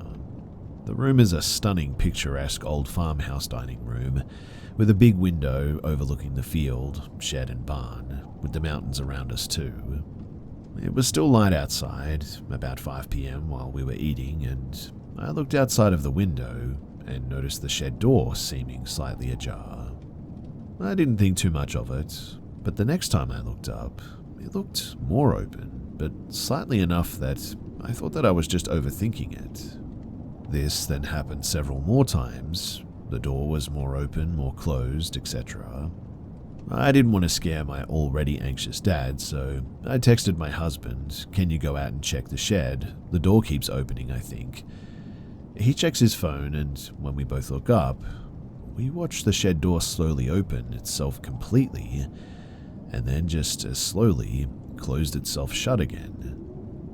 My husband went outside with my dad to check it out, but in the end, nobody was there. We locked the shed and said that it shouldn't open again, but it was weird that the door would both open and close itself like that, right? Anyway, Wednesday we were gone for the day in DC, but on Thursday we went to Gettysburg for the day, and my husband left after dinner to put the baby to bed so I could do the ghost tour with my family. When we got home, my husband, who is naturally very skeptical of ghosts and hyperlogical about everything, said that he heard footsteps upstairs when he got in. Now, my dad and sister had met the groundskeeper on a walk along the property earlier in the week. and my husband said that he was worried the guy was a weirdo walking around the house and maybe snooping while we were gone. Another thing about the house too is that the sound doesn't travel at all. What I mean is that sitting in the kitchen, you didn't get an echo, or had to speak very loud and clear to someone in the next room. No acoustics, in other words.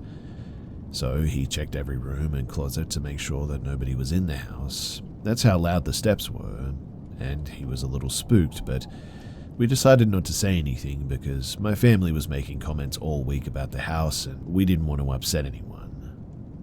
That night, I thought that I was starting to get paranoid because I could have sworn that I was hearing a knocking above my head, and also thought that I was smelling vanilla.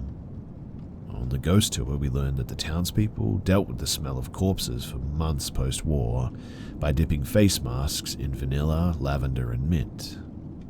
I thought that I was just spooked, and I did my best to sleep, but when I woke up the next morning, always the first because I have my routine with our daughter, I noticed that the kitchen cabinets were left open. I was confused, but just closed them, and while my daughter was taking a nap later that morning, I tapped her monitor and the camera rotated all the way down. That really confused me. Had I held it down, or am I just overthinking it? My family decided to spend the day in Leesburg as our last full day before we left Saturday. At lunch, I mentioned the cabinets, and my dad said that it might have been him. He got my mum a glass of water before bed, apparently, but we all went to bed after him, so that didn't make any sense. Then, my sister mentioned that she woke up in a cold sweat at 3 a.m. She said that she was having a really weird dream and thought that she heard someone whisper in her ear, "Don't move." She said that before bed, her and her husband were watching more videos about Gettysburg and saw a bright flash of light outside the window, so bright that she even checked the weather thinking that maybe there was a lightning storm on the way or something. Then I looked at my husband and said, "Did you tell them about the footsteps?" He hadn't. He shared his story and then said that he also woke up at 3 a.m. in a cold sweat this morning. My sister also mentioned that she also hated the first bedroom. There was something about the fireplace that really creeped her out the same way it gave me the weird vibes. So in the end, we all decided to keep the door shut all week without saying anything to each other about it. We were all stunned, but my sister immediately started panicking, asking if we could leave. We were all on the fence about it. I mean, we were planning to leave Saturday at 6 a.m. regardless, to get home and to return to our rentals, but we weren't entirely convinced. We finished our day out, came home and began to pack up what we needed to, and then we went to dinner with the plan to stay one more night. And this is where everything got really weird. So when we got home from dinner, the bedroom door that we kept shut was actually cracked open, and then air was coming out of it that was so cold it was like standing directly in front of the AC. It was just my husband and I on the stairs, and we looked at each other, and he quickly shut it before my sister came up because, well, we didn't want her to freak out even more. We put the baby to bed, and I headed downstairs because we all talked about having one last fire pit outside. My husband stayed with the baby until she fell asleep, but when I came downstairs, my family was all huddled together saying, "We need to go." My sister was really scared and didn't want to stay another night in their room. After some discussion, we all decided that it'd be best to leave at this point. We were only like 3 hours from home, and we could sleep in our own beds before midnight. We got the cars loaded up relatively quickly, and I had our daughter in her car seat and was talking with my sister, with the car door open as the boys all did a final walk through the house. From the outside, you can see perfectly who is where in the house too. I could see my dad walking into what was our room on the second floor with my husband, and I could see the flashlights scanning the top floor simultaneously where my sister and brother-in-law slept. My husband had his flashlight on when he went into the house, so I assumed that it was him up there. After a few minutes, my dad throws out some final trash, and I see him sort of half running or scuffling to the car, and he says, "Okay, time to go." We start heading down the driveway and turn to my husband and asked why he didn't just turn the lights on upstairs when he checked it. And he said that he wasn't up there, that it was my brother-in-law. My dad yelled up the stairs asking if brother-in-law was up there, and husband heard, "Yeah, I'm up here." At that point, my sister calls me. I ask her if brother-in-law was upstairs to do a final sweep, and he said no. He didn't go upstairs at all, and my dad, in their car, confirmed it. My dad said that he yelled up the stairs if he was there, and my brother-in-law apparently yelled from the first floor though, "No, I'm in the kitchen." When everyone asked why, I told them what I saw, and it was like someone was walking around the third floor with a flashlight scanning the room. My dad mentioned that when he went into my room to check it, his flashlight started to die at that point, and when he stepped into the hallway, it came back on. My husband agreed and shared when he went into our room with my dad that he felt sort of suddenly numb as well. And while my dad was locking the house up on the keypad, he started the 4-digit code, and the house locked itself on the second number. And when he went to throw out the last of the trash, his flashlight started to die again, and that's when we all saw him shuffling to the car. Oh, and when we tried to find any information on this house, it's so old and historical that there's got to be something, right? But we found nothing. Except the 2020 Zillow listing from the last owner, who literally had 6 packed paragraphs of information about the house, and under what the owner loves about the house is one sentence. The house was a Civil War field hospital, and then goes on to talk about the home's 66 acres and nearby locations.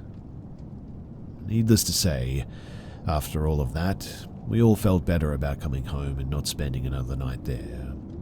Sometimes I wonder if ghosts just get comfortable or familiar, and as more weird stuff happened leading up to the night that we left, I would not have been able to sleep that night. The owner texted my dad the next day to give check-out instructions, and my dad said that we left last night. "I'm sure we're not the first to tell you this, but your place is haunted." The owners were surprised and said that we actually were the first to say so, and asked what we experienced, and that it was a Civil War field hospital per Zillow. They simply said, "Well, it definitely has its history," and asked us to leave a review. In the end, we didn't.